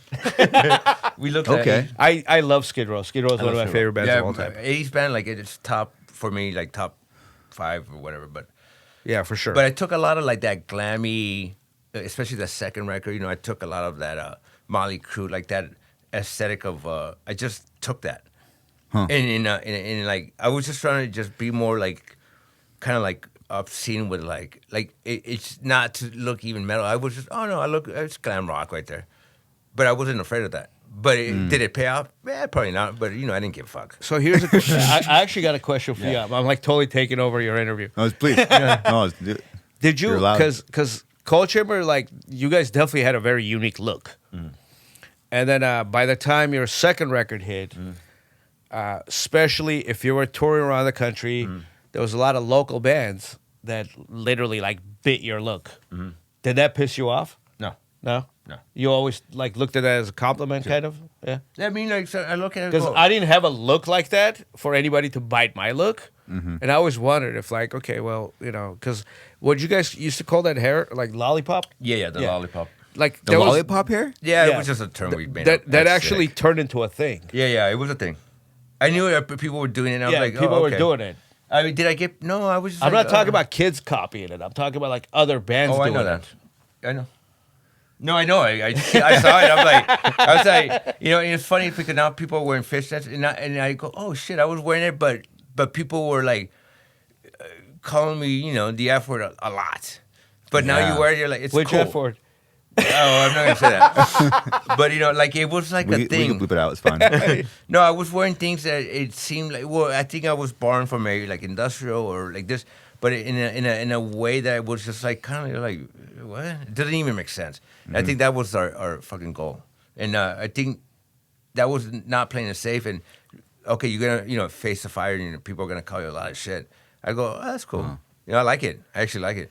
Because then it makes you like, even when I play with like Black Sabbath in Europe, people were like, this is a story, like people were throwing change, not dollars, like whatever their currency was, throwing it to hit us, and they turned their backs and they were just throwing change. And I was like, and I go, fuck this. I went harder, the whole band went harder. And then, we got like, and I was like, either you go, oh, this is humiliating, or fuck, they hated us. Because we looked like a bunch of, how do I say this in a politically correct way? You don't. No, but yeah. we looked like kind of like a, You guys did look different. yeah, Yeah, but you had your own look. in a time where we knew it was not cool. But you didn't always look like that. Like I think that's your first record, right? So I think like when you were a local band, like you kind of evolved. Yeah, for sure. Into that look. Yeah. We had the LA look. We had Dickies and Yeah, like kind I of remember like that. Dez had Yeah. the mechanic suit, Yeah, mechanic. which I thought was cool as hell. We had like a cholo cheek Ish. whatever. Yeah. Yeah. Yeah, that was That was interesting. I had a Let's bandana over my head. Let's have another drink, fellas. Oh, dude. Oh, dude. We were all, you read my mind. I was like, Dude, so you know who's fiending? You know what? At some point, we gotta cut him off. No, I'm joking. Oh, yeah. No, joking. Jay has an evil look in his eye right now. He's like, dude. He's like, I need more. It's like of you that. guys are I need- talking crazy shit now. Let's me a bigger one. There you go. Oh, bro, didn't you have red bangs at some point? Oh yeah, I used to have like that was all our first record. So there's a band that shall remain nameless. No, let's just. I don't want to talk shit, honestly. Come on, man. Let's do it. No, nobody good. No, he has one. Yeah, I used to have some stupid hair. Like I did some stupid shit. Who was talking smack? But no, Nameless? there is a band that will remain nameless. Nobody big, nobody good. Let's Cold Chamber. No. Okay, so this band is from like the third or fourth wave of new metal. Oh, got it. Like their first record came out, I think, in like 2003 or 2 or some shit. Like the flaws. Sure. Okay. So I saw their video. But I don't know if you remember. There was MTV X for a minute. I never heard of that. Okay, so there was a thing called MTV X. It was all metal, and they would just like fucking play our shit, your shit. Wow, I never seen that. Yeah, MTVX. Cool. It was like a metal MTV. Okay. basically. It was the metal branch of MTV or whatever. So I saw this band's video. It's like fucking, and I see the guitar player. He's fucking like pierced everywhere, right? He's like doing that shit, you know, and I'm like, all right, dude, my piercings are coming out. Like, there's no way I could be anything like this dude. Oh wow. So I just pulled all my piercings out. That's why if you see our wow. on our third record, I don't have any piercings. I just had my ears pierced. At that Okay, point. so let's go back to Who that before band was? Who was? Where did you get the piercings from? Scum did them. No, I know, but where did he get it from? Oh, where did I get them from? No, from even Scum, like Yeah. that sounds From you? rich. Is that Yeah, is that where you're going with this? Are you? Let's go. Oh no, it's 100%. No, because I think at the time, like a lot of people had piercings, but it wasn't Nah. like a thing. Nah. You're not giving Meegs his. Yeah, give me my fucking due, bro. You Yeah, want your come on. credit? Yeah. I don't- I did that stupid trend. Okay, dude. Mike pierced his dick because Meegs has his dick pierced, right? No, I don't. No. No, I don't. Okay. I don't have it. I've only had my ears and my eyebrow pierced. I didn't even have my nose or anything like that. But I had two on my eyebrow. One of them I actually ripped the out fuck? on stage. Okay, where? that? Okay, Yeah, where what did the you get the fuck is haircut? that? Come on, bro. Well, where'd you get the haircut, man? I don't know, bro. I don't know what made me do that. That was one of the That dumbest is things I've ever done. ridiculous. Yeah, that's one of the dumbest things I've ever done. I own up to it. You It's know? all good, man. I'm you know. But like, I mean, look, I'm like fucking, I don't know. What am I there? 20? 20 years old. Man, motherfucker, you look like 35 there. Fucking with you. I love you. But you still look the same, kind of. No, well, thanks, man. I mean, I'm like 70, but you know. Yeah, getting there. Yeah, you guys, You you get guys, and the haircuts, man. It's It was- another. It was another level. Yeah, but see, like after that, Yeah. like I told that was all our first record. After that, I toned it the fuck down, and it was more about, you know, that's third record. You know what's funny, Mike, is we're very similar. Like if like you do something and then you see someone else do it, okay, then you stop doing it, Yeah. right? It's weird. It's like a Well, weird because thing. it wasn't like I invented piercings. Like I knew that. You know, I kind of bit him on that. Come on, bro. give me my due, bro. There, you got your due. Good. Yeah, Here, cheers. I would have claimed Have your due. due. Dude, let's get all our settles Cheers, done. Skir- today. So Skid it Row. wasn't like, you know, I didn't have the patent on piercings. But, you know, it wasn't very many people did. who Meegs yeah, he did. did. Yeah, for sure. But there wasn't very many people that had that.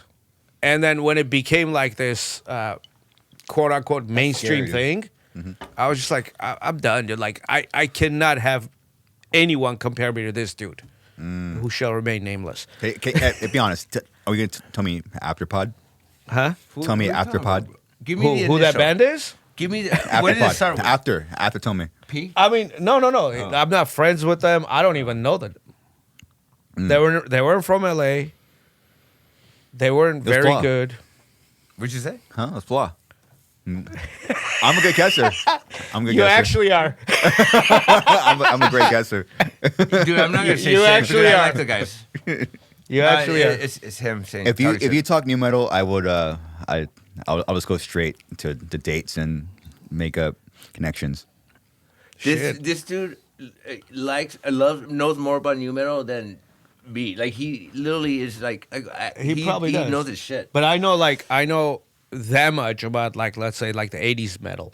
Are you talking about like Skid Row and all that? Yeah. Oh, dude, no, I know that shit. I know that shit. No, I know that shit. Okay. Okay, let's do test us, trivia. bro. Okay. Ask an 80s metal question. So it sounds like the music kind of stemmed from like like the Skid Rows. So there was an influence from Skid Row, Motley Crue for sure. Motley Crue, 80s metal. I never really put two and two together. Well, like I said, I think it's also like a vibe and Yeah. like an attitude. You We know? were also into, like, I'm sure me and him had a lot of the same influences.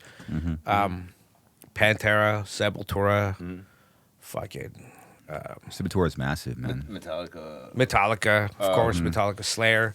Yep. Actually, you know what? I didn't get into Slayer until I was like well into my playing years. Bro, me too, dude. Sabbath. Yeah. Like me and your guitar player, Mark, we actually clicked on Randy Rhoads because Randy Rhoads is the reason I play guitar. Okay. No shit. Yeah. Really? Yeah.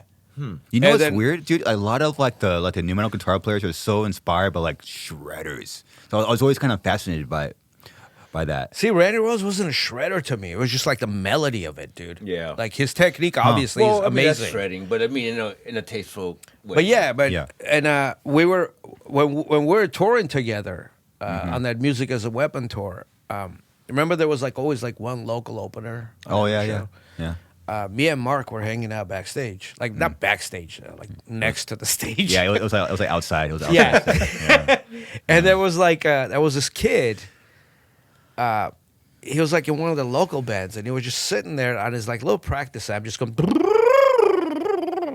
just doing these sweeps and arpeggios, you know, and all this other shit. And I'm like, dude, like somebody shut this idiot up, bro. Who was it? It was some kid, bro. Oh, Some okay. kid in a local band. It was just. And then I forgot who the stage manager was, and he's walking by as I'm saying this, and he's going like, "Oh, you just mad because you can't fucking play like that." Oh wow. I'm like, "Yeah, I can play like that." I'm like, "But can that motherfucker actually play on time and write a song?" Yeah. Yeah, those are very separate things. Yeah. Songwriting and playing And chops, you know what I mean? Like I've never been like a choppy dude. Like I've never had, you know, I can't do sweeps to save my life. But you know who's a Same. perfect example of what you're saying? It's like a Dimebag. Like the shred and tasteful and Yeah. just beat, and you know everyone. But like, that's why he's the shit. I call him- he is the goat. You know, like he's like Yeah. metal. Like dude, no. Or you know, Zach Wild, if you take it, like he's got riffs and He he can does. shred, but he does it tastefully. I mean, Yeah. even if you go back to the generation before them, you know the Eddie Van Halen, Eddie Van Halen. and Randy Rhoads debate, whatever. Oh, you talking about Eddie Van Halen and Randy Rhoads? Oh, dude, Both straight those up guys. Eddie Van Halen, Randy Rhoads. bro. I'm not gonna discount anything Eddie Van Halen did. He was probably a lot more influential, but as far as my personal tastes go, like I'm a Randy Rhoads is the reason I play guitar, bro. Not Eddie Van Halen. Fuck. But I'm not gonna discount anything Eddie Eddie Van Van Halen Halen did. is like, okay. Yeah, but both No. those guys knew how to write songs, No, had no, chops, Ra- had taste. They could play circles around anyone. But really. Eddie Van Halen, okay, maybe he wasn't the first, but he literally invented something. Like Randy Rhoads, yeah, but he was dude, great. But like he was, I heard it. I'm like, yeah, it's awesome. But like Eddie Van Halen was like UFO landing on Earth, straight up. Okay, so That's that a was great Kidding, analogy. bro. He was literally right, that and guy. that's what I'm saying. He was way more influential. Eddie Van Halen was than Randy Rhoads because Randy Rhoads Yeah. literally made 2 records and he passed away.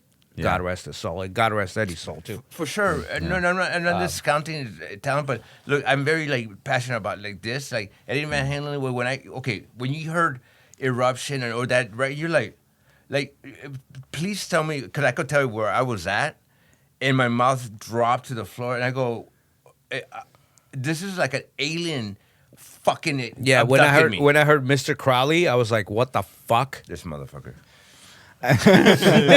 No. He definitely took the classical thing, and that was awesome. But the melody of it. No. bro. And Yeah. dude, I'm saying that's Eddie awesome. was more of a other than Eruption.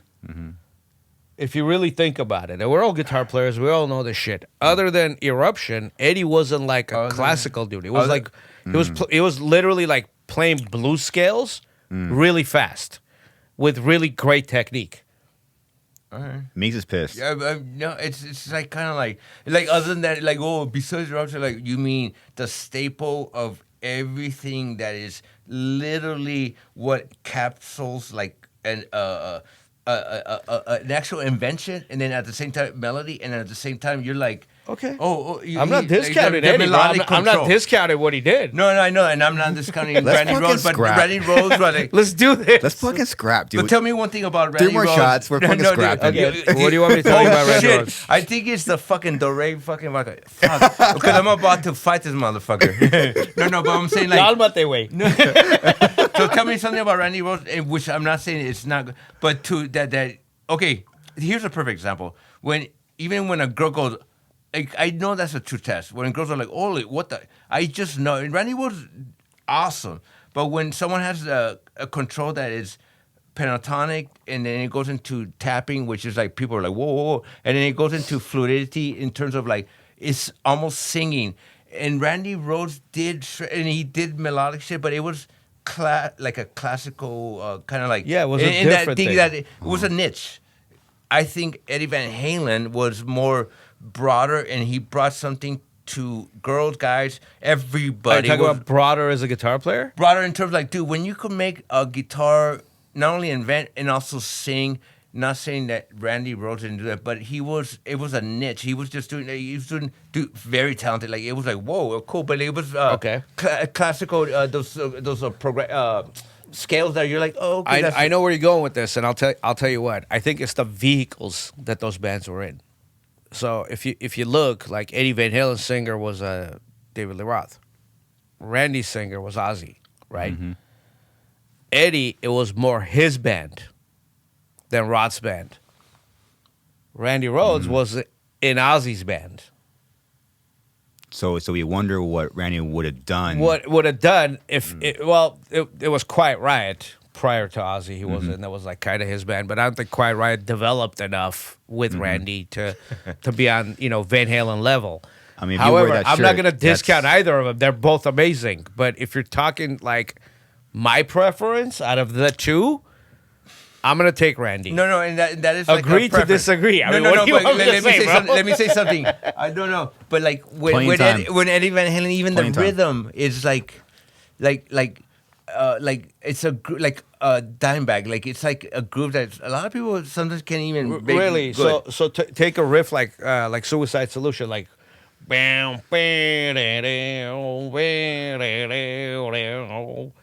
That's a sick riff, bro. No, it is sick, but okay. How about how about This is getting good. No, because I think I'm being funny, but I don't know if it is. But how about Hot for Teacher, bro?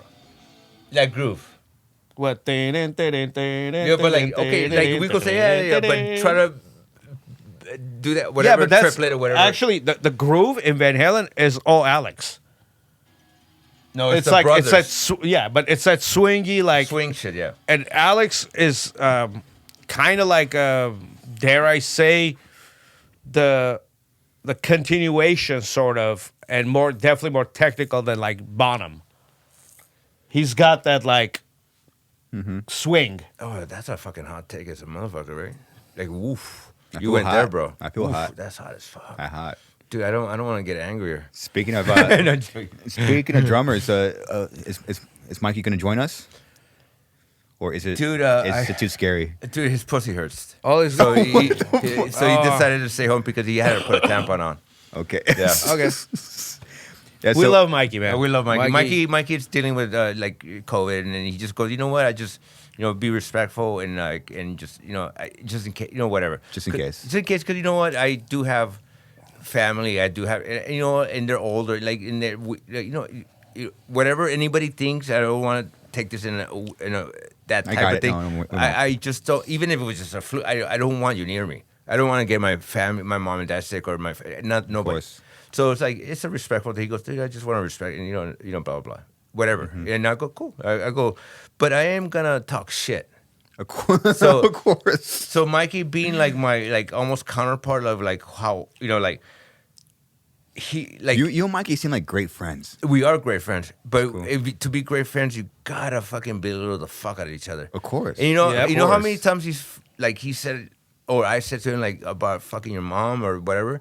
Like it's like really, bro. Like you want me to call her right now and put her on the phone and you tell her that? Oh, yeah. Like, no. I'm just saying like the shit talking gets so crazy, but that means that we don't get insulted. That means you're a great friend.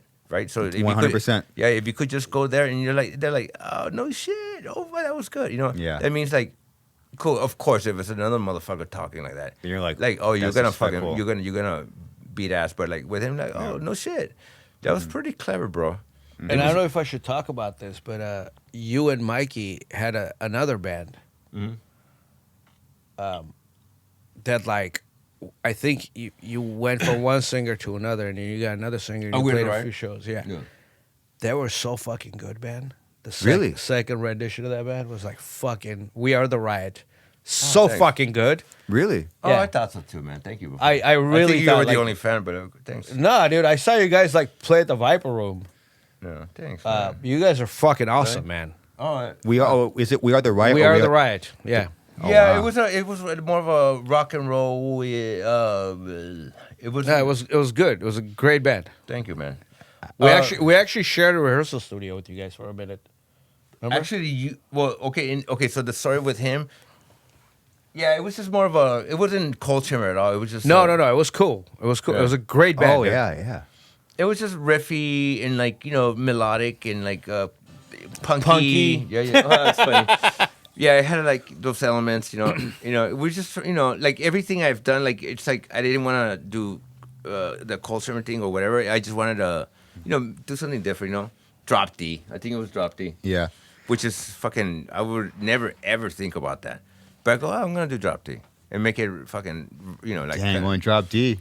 drop D, bro. But if you play it right, it's pretty. I mean, it shit, riffs dude. out. Like Iomi and those guys, they did like heavy ass shit in E or E flat. E flat, Eddie Van Halen, bro.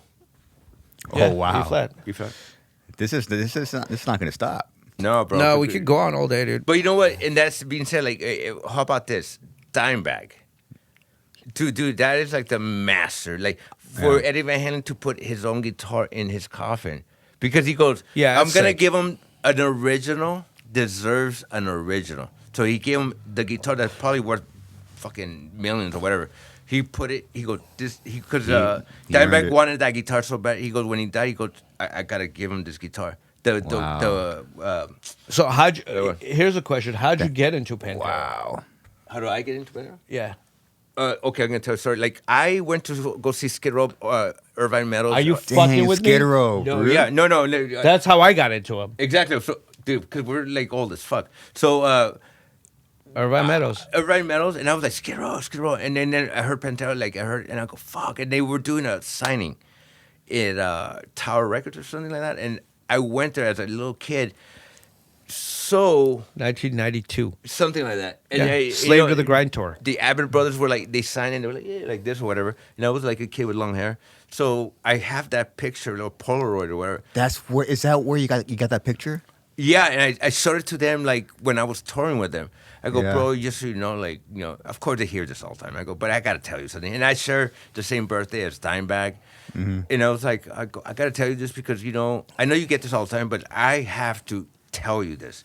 Like the influence and the impact that you had on me. Like, and here's a picture of me as a kid. And they were like, oh, no fucking shit, Yeah. It's funny because before I was like, we were just, getting momentum. Like I saw Dimebag. This is how I know he's really in a different league. Like he would come to my shows and like just air guitar, like big truck or whatever. So And for someone to be that like prolific and shreddy and just to sit back and go and just and I was just like, bro, that was like heartfelt. I was like, I can't believe Dimebag Darrell is headbanging and air guitar in my riff. That would fucking make me nervous. It dude. would no, it fucked me up. I go, and he didn't give a fuck. He was I said everybody saw, and he was just happy and go, bah, bah, bah. And I was like, fuck, that's my idol, and he's mimicking something that he could probably do when he's sleeping. It's like big truck or whatever, and that felt good because it's like, okay, this is a different beast. He could like he he's a could cool dude. That he could just he could like this that he wasn't a shredder like, dude, I could fuck everyone, like he could fuck everyone up, Yeah. he just can't, like, that's the difference, like he just, but then he could go, oh, bum bum bum bum bum bum whatever, and fucked shit up too. That's the difference. I was like, God damn, that's my idol, man. That is literally Eddie Van Halen, of course, and him. It's just all around. It's just a tour you're talking about. Yeah, Slave of the Grind tour. Yep. Pantera and Skid Row. I was at that show, and that's how I. How Is I it got only two into bands? Pantera. It's only two. Yeah. Was Wow. it two guys? Yep. Irvine Meadows, dude. Wow. Pantera were kind of blues. I mean, I was a huge Skid Row fan, obviously. Pantera, like, fucked Yeah, shit up, bro. they fucked it up. I call Dimebag. He's a bilingual guitar player because he can speak both languages, rhythm and shred. Yeah. Yeah. There's not very many of those. No, Yeah. no. But do it well, you know. It's like, you don't play leads at all, huh? No, I have no interest. Yeah. Yeah, just rhythm, See, songwriting, and that's it. Yeah. Yeah. I'm more on that. I mean, I did play a few leads on our last record. I'm like not the greatest lead guitar player ever. Yeah. I don't really give a shit about shredding, but like anytime I did do a lead, it was always like I'm gonna try to make it like a little tasteful. Yeah. Like Yeah. you know who I love as a lead guitar player is Andreas from Sepultura. Oh yeah. He is fucking sick. Yeah, but it's I love how he uses noise to shape sound.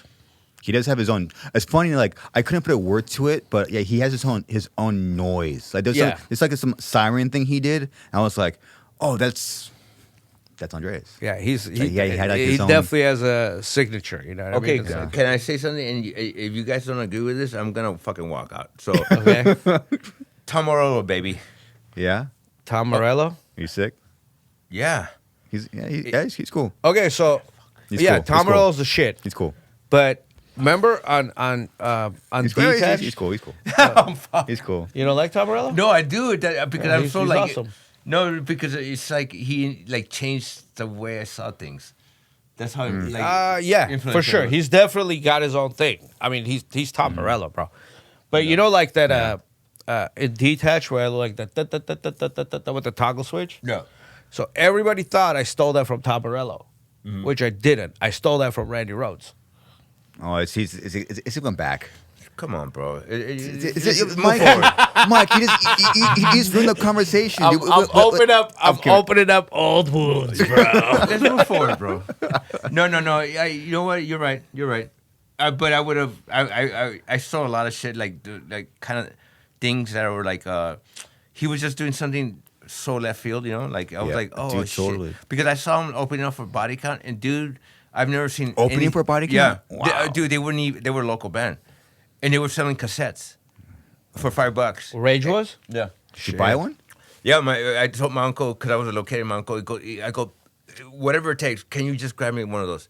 So it's like they came out and it was so like you're like and then hoods and then he just started doing all that scratchy shit. But just, now it's obviously commonplace, but like back then it wasn't.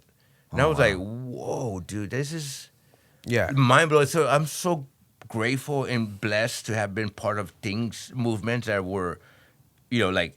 Rewired my mind, I wasn't just part of like, oh, I'm just gonna do this and everyone's doing that. No, I was just like part of revolutions, like a revolutionary kind of movement in music. Yeah, dude, it felt like that. I was like, whoa, it was like inventive. They're actually one of the reasons we got Garth to do Hide a Calstus, and then he ended up doing the record after that too, Self-Destructive Pattern. Really? Yeah, Garth did the first Rage record. Yep. Oh, he did, huh? Yeah, Garth. That was recorded at Sound City, correct? Yes. Cool. Yeah. Good Garth. Yeah, he did. He did your second record. He did the first Mudvayne. There's something about that fucking. That's a little time period. It's like, wow. Garth is a fucking. Well, he did motherfucker. Mudvayne? The first one. Yeah. Oh, He did Mudvayne, and then he did Hide a Calstus. And as we were doing stuff, he was like, they kept sending him stuff back for like they needed like little interludes for mastering, like all that stuff on Mudvayne. So I heard that Mudvayne record as it was like being kind of mastered. Yeah, before anybody had how heard of was Mudvayne. I mean, it's one of my really favorite records, especially of that era. That first Mudvayne record. Yeah, there's something special about it. Yeah. It's really special. Yeah, Dig. Like Dig's yeah. fucking awesome. What's that? I don't really know the names of songs honestly. I should just throw it in. But that what's that? Internal Primates Forever. Is that it? Yeah, Internal Primates. Yeah, that's a sick riff. What's it called? And Internal Primates. yeah, and Something Matt. weird. I mean, that band, like the musicianship in that band Yeah. is fucking like next level shit. The Dude. bass player, bro, right? Dude. Yeah, but Matt, the drummer, Yeah. Oh just yeah. like all that Weird like timing. polyrhythms and shit he does. Weird timing. You know, I was like, fuck, dude. Like we would because we did quite extensively toured with them, like at Ozfest. We did a Disturbed tour with them where both of us opened, all kinds of shit. And just watching those guys. Yeah. You know, like the simplest end of that band is actually the guitar player, right? But he's not playing simple shit at all. It's just like when you got everything else in Yeah. like different time signatures, sure. and for him to kind of like just keep up with that, Yeah, it's tough. you know what I mean? Greg, right? Yeah, Greg. Right. He's, I mean, yeah, the musicianship in that band is like some other. Yeah. It's crazy, dude. Yeah, Yeah, I mean, the- we toured for them, you know, like that motivated. I would Yeah, look you at- just did. Yeah, and I was like looking at what they're doing. I'm like, first of all, like Ryan, like the shit he's doing, like it's like almost like jazz. Like I was like, who the fuck does that? Like as a bass player. Sure. I mean, dude, he's doing shit. You're like, what the fuck? You know, what I mean, that's crazy to me. Like I was watching him, and he's so prolific with like, you know, he's doing chords and slides and, you know, like on Unreal. beats and like on guitars that are he's on his own world. Yeah. So I gotta give him props, man. That look, I'll actually tell you a recording trick that I found out they used because we use the same team, right? Same engineers, Oh, yeah. Garth, that they used on recording their first record. So not only did they mic his like amp and DI it and all that other shit, they actually had a mic on his like strings what's so good? Little in front of the bass What as the he was fuck? playing. I never That's heard dope. that. that's dope. Yeah. Wow. To get like all the little nuances and the fucking Wow. Oh, that's pretty dope. Yeah. That is fucking dope, dude. How was that? How was that tour, Meegs? It was awesome. It looks was sick. like, you know, playing in amphitheaters and like, you know, like at that moment, like I felt like when we were playing, like we definitely had like we were rolling on a kind of like on a high, like we had like our shit down. Like I felt, you know, Mikey was playing on the pocket in between songs. Des is a really great frontman. Like he you know, he's not timid. He just knows how to speak. He knows how to rile crowd like a frontman. Like and you know, when you have all that shit, and I could just, it makes me play better, tighter, and just like be more like, you know, like in having a frontman, like I mean not frontman, like a sound guy like Eddie, just making a sound. You know, he told me what he did with my guitars. You know, like it was like compressing just if in your face, and it wasn't. It was more about like, you know, like. Because people always compliment the sound, you know, like, and it was just like a really great tour in terms of like making us feel like, you know, alive. You know, it was awesome. Yeah. I felt like, you know, like I could rule the world in that tour. Like we all were like connected, which is sometimes the hardest thing. But you know, it was as a great. band, like that's the hardest thing to connect with your band members. Oh, sure. So you know, and when you do, you're like, oh, you're just, you know, unified. Like it's fucking crazy. It's special, man. It's special. No, I've been very blessed to have felt that.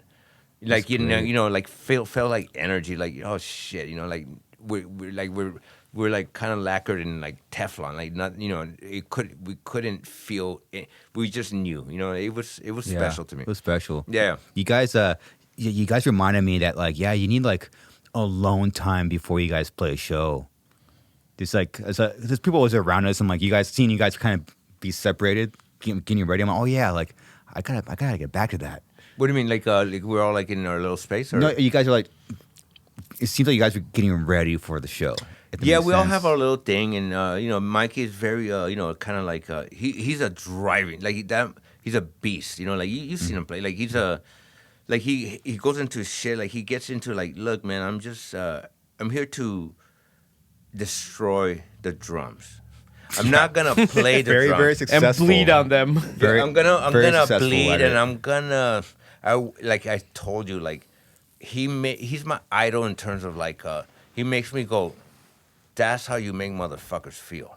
100%. You know, because I always see drummers that are so much better. Like in terms, he even says like, and they're like, they look at him like, And I'm talking about drummers that are like and on this type of level techno, and they're looking at them like, I go Dude, that it's my drummer goes, crazy. I don't give a shit, but I'm gonna make this.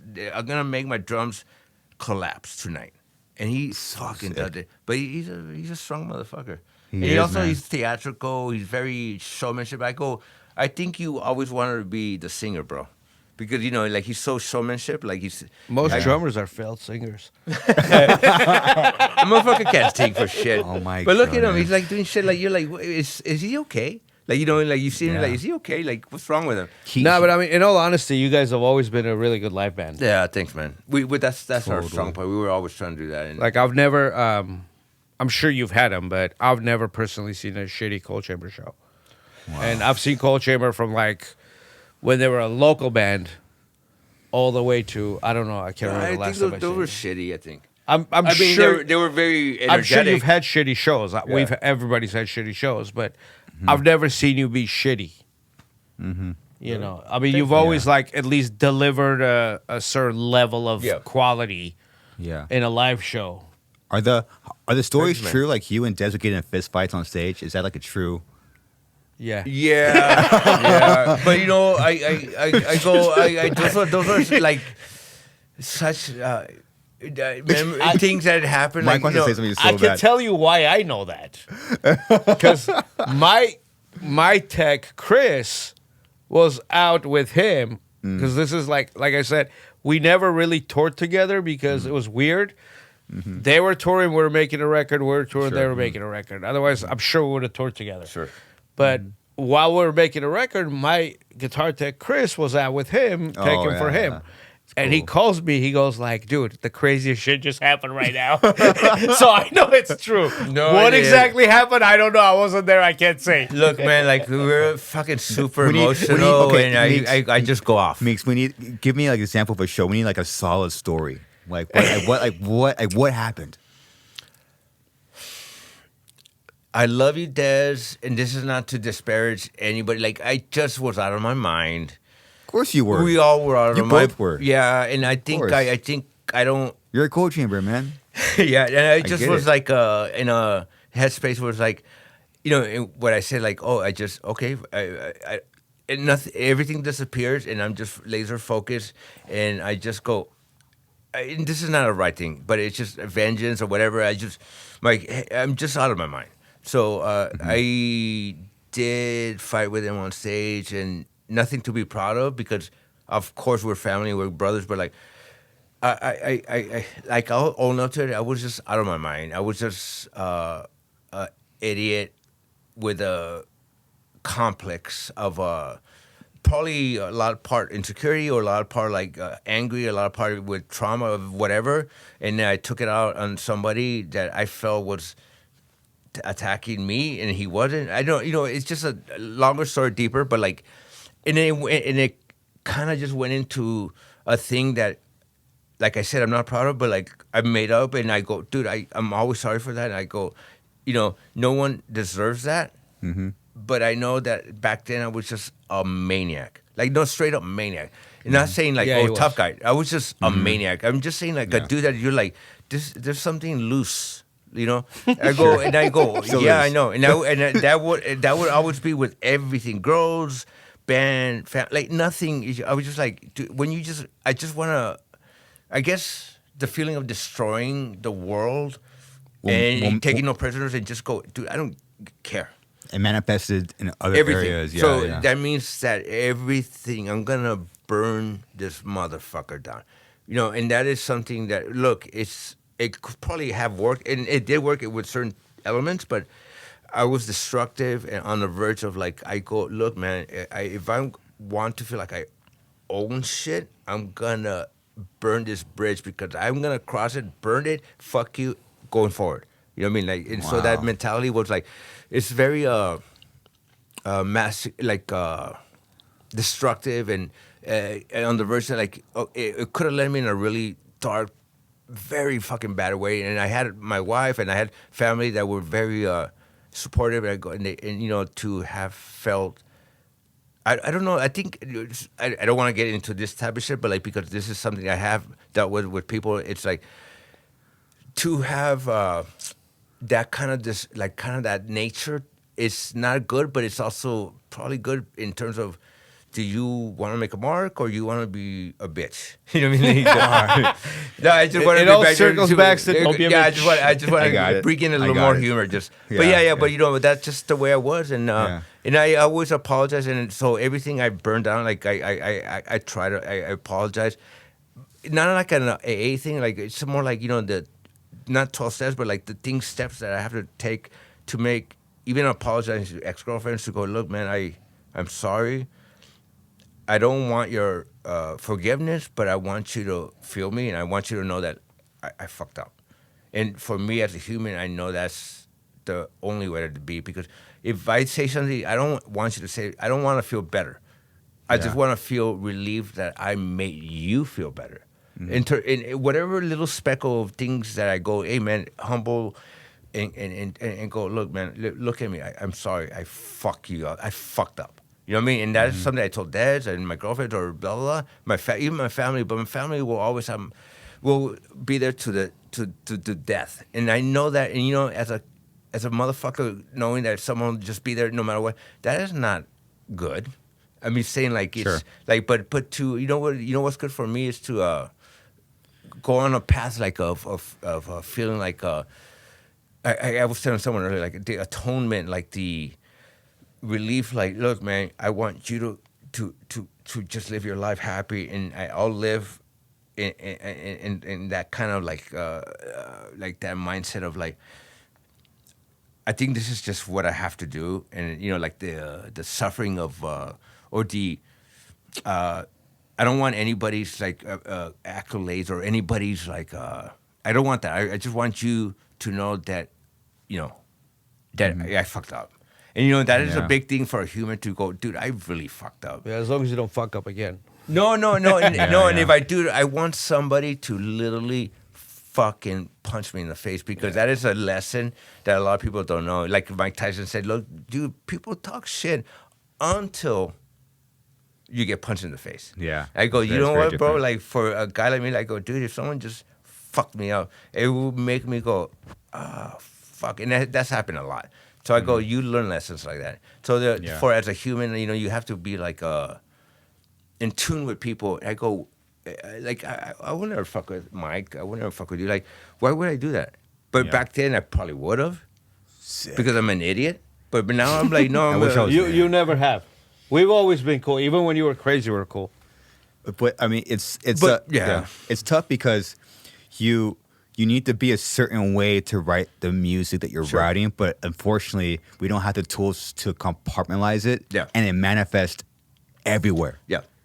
You know, it's Yeah. hard. I'm still Spillover. I'm Yeah. spillover. I'm Yeah. 38. I'm still learning that. Like you'll Yeah. take like your creativity, what makes it like you gotta be kind of emotional, but Yeah. if you're not careful, it'll fucking You're spill right. over. Yeah, you're It's right. tough. I Tough. I don't get want to it. I keep get going, it. but I like, get and it. then there's also that, like, I knew that's what it took to do something, as long as, like, I felt like, oh, that was creative. Mm-hmm. But now that I'm on this path of, like, I don't know if righteousness or like, I want that ticket to heaven, whatever the fuck it is.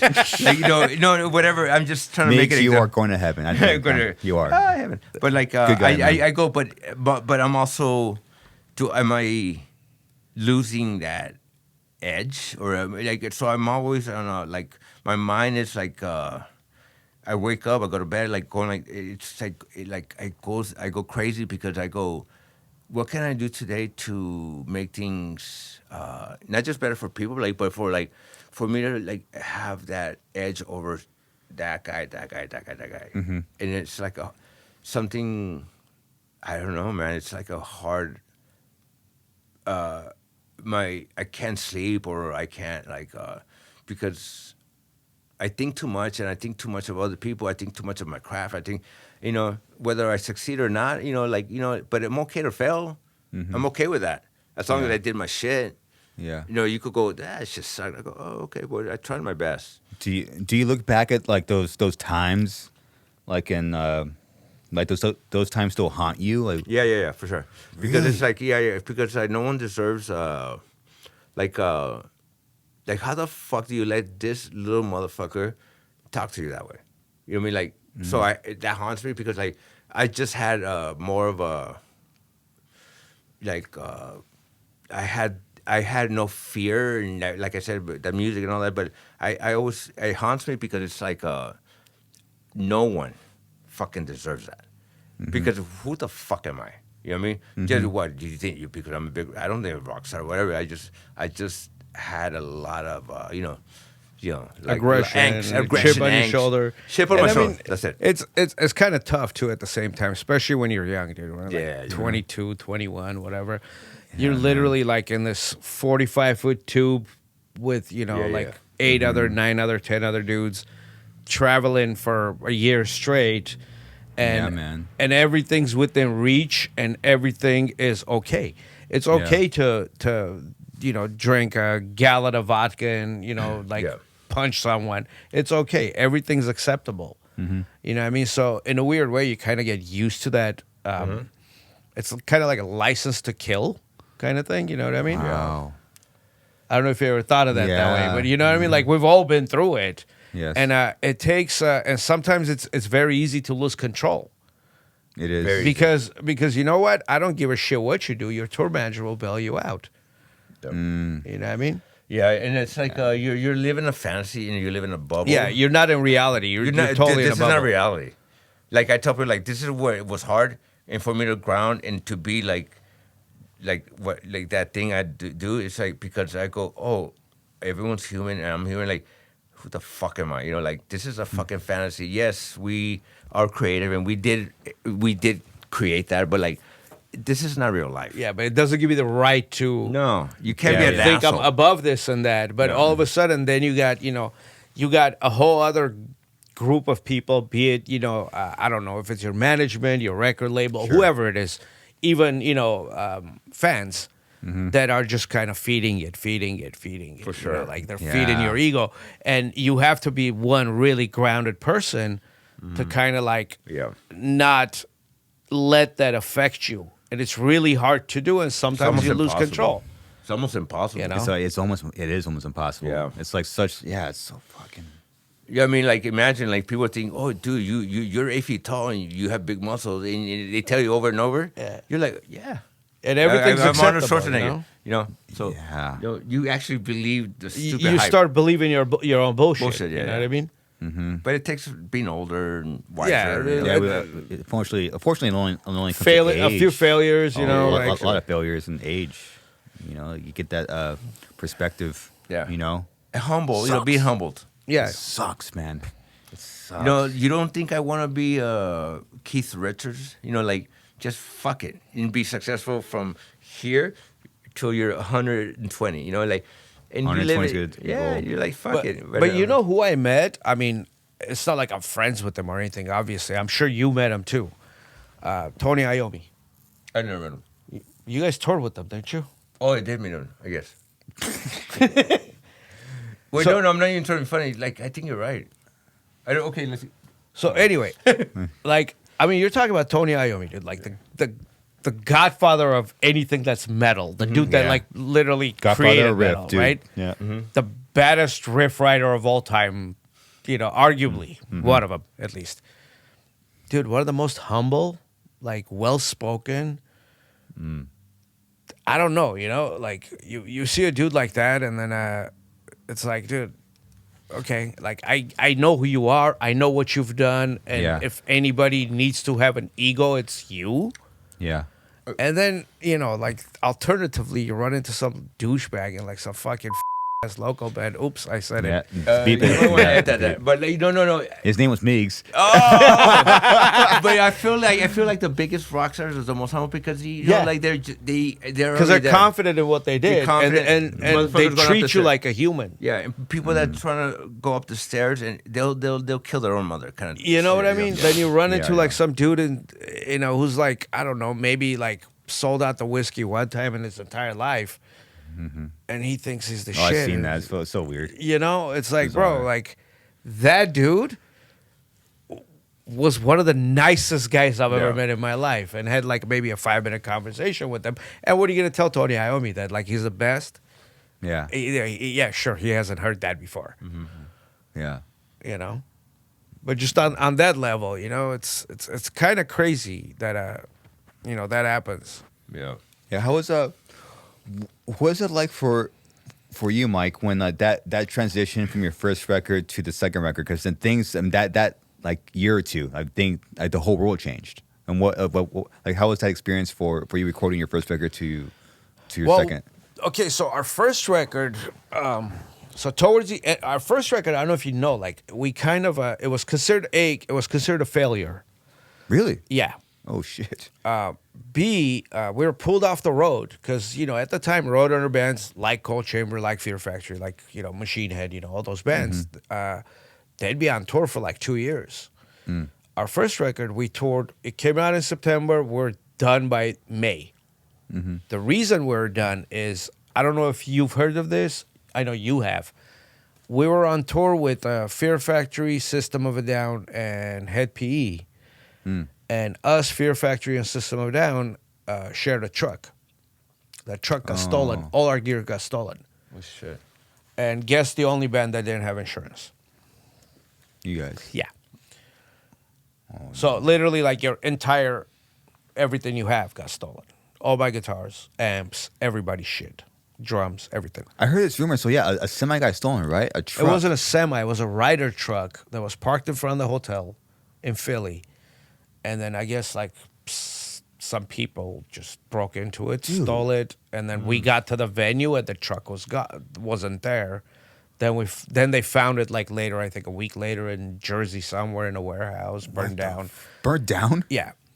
And so that tour got canceled right then and there. And then we redid that tour because like I think a month later everybody got gear back and then that tour continued kind of.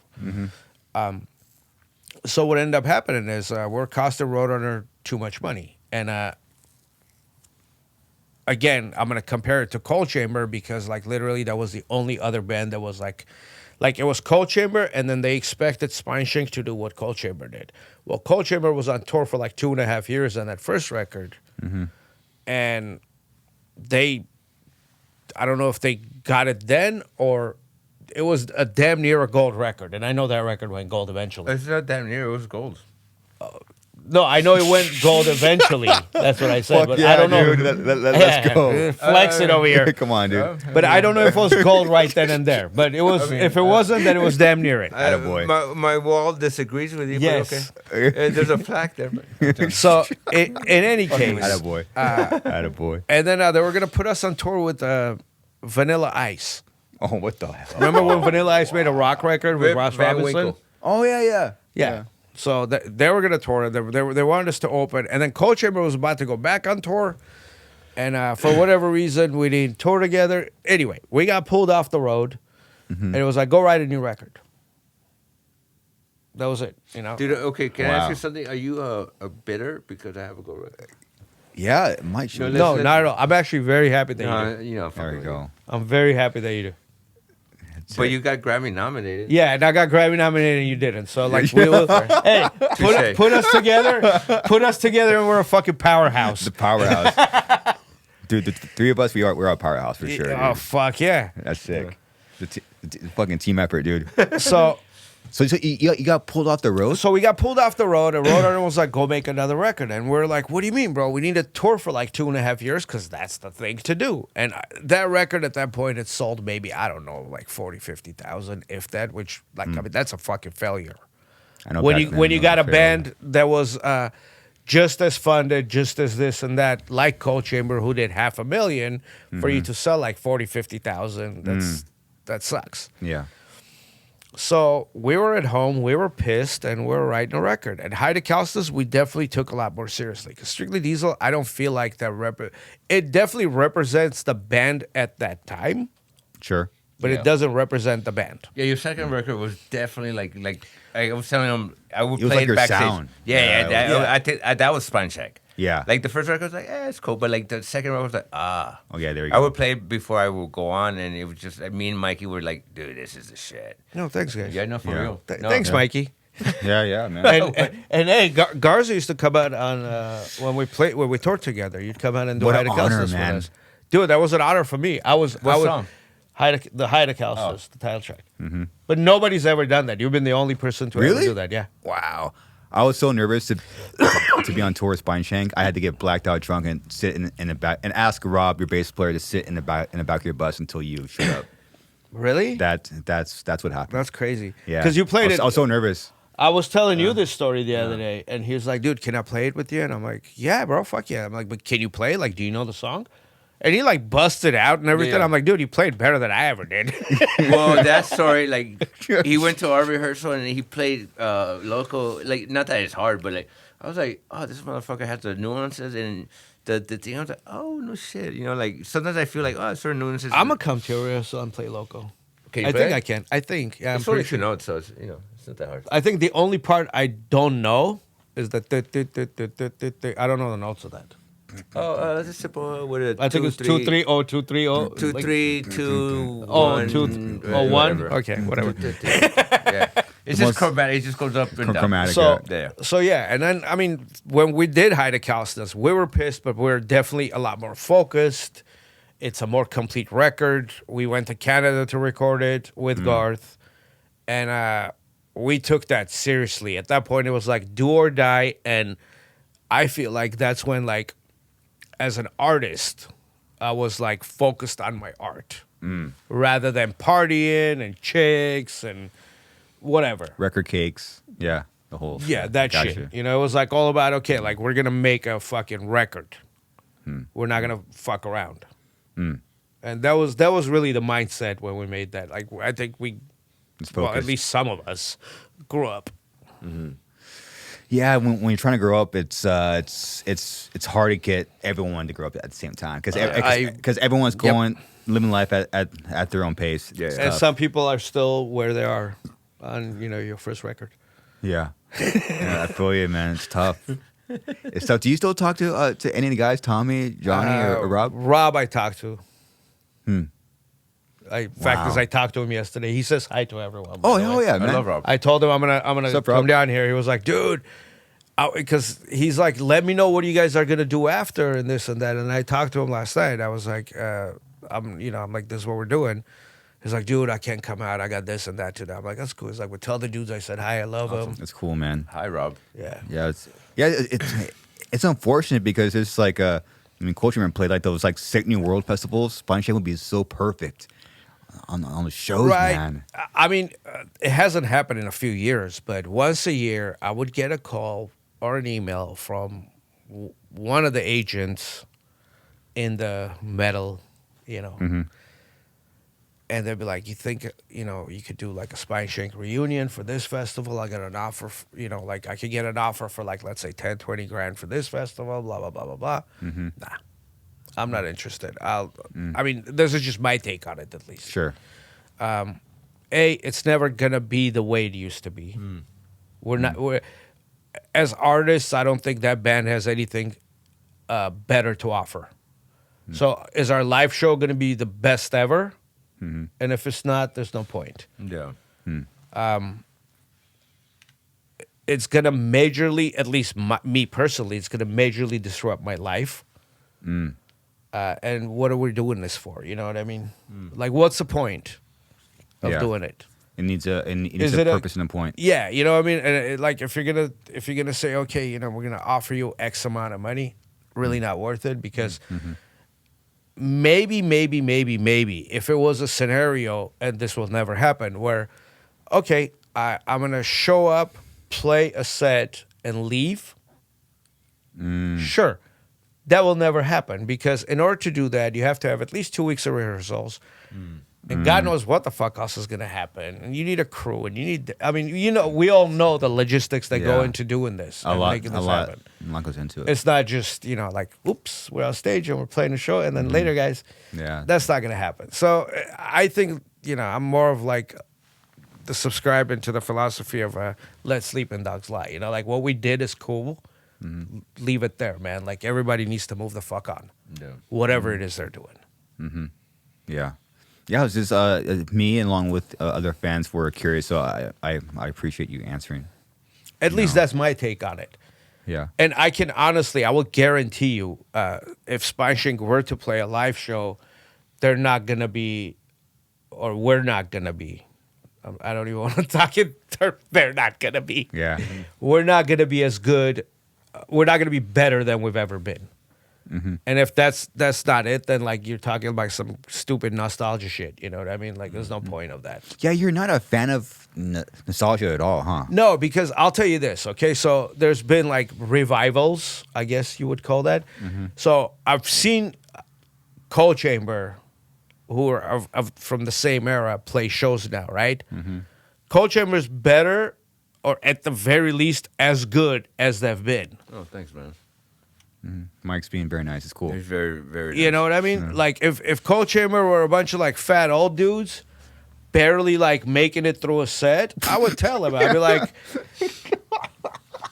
you know what I mean? We're not fat. I said if. I know. Yeah. But you know, like if they're not up to par, if they can hold that standard, then Yeah. I'll let them know. I'll be like, okay, you guys are, you know, that kind of sucks. Don't do that. Yeah. Like I just saw Chimera play that incarceration thing. You know, I saw videos of that. Fuck, man, they sound fucking great. I will guarantee you, SpineShank will not sound like that. They will not sound as good as we used to be. So what's the point? What are we doing? What are we chasing? You know what I mean? Like, is somebody offering like some insane amount of money that like you never have to do shit again? No. Yeah. There's no point. There's no point. You're not serving the art. You're not serving your history, whatever history that is, or whatever legacy that we do have. It's not like we're like some huge band or anything like that. But you know, like we did leave an X. We left a mark Totally. on something. 100%. And I respect that enough for me not to want to tarnish that Yeah. by doing something else stupid. You know what I mean? At least that's my take on it. Interesting. Yeah, because nostalgia is like a real thing, man. Yeah. Yes, it's a real thing. But Well, we've all had ex-chicks, right? Like, Okay. what would be the point of being with that ex-chick? It didn't work out then. Like, it was cool then. Yeah.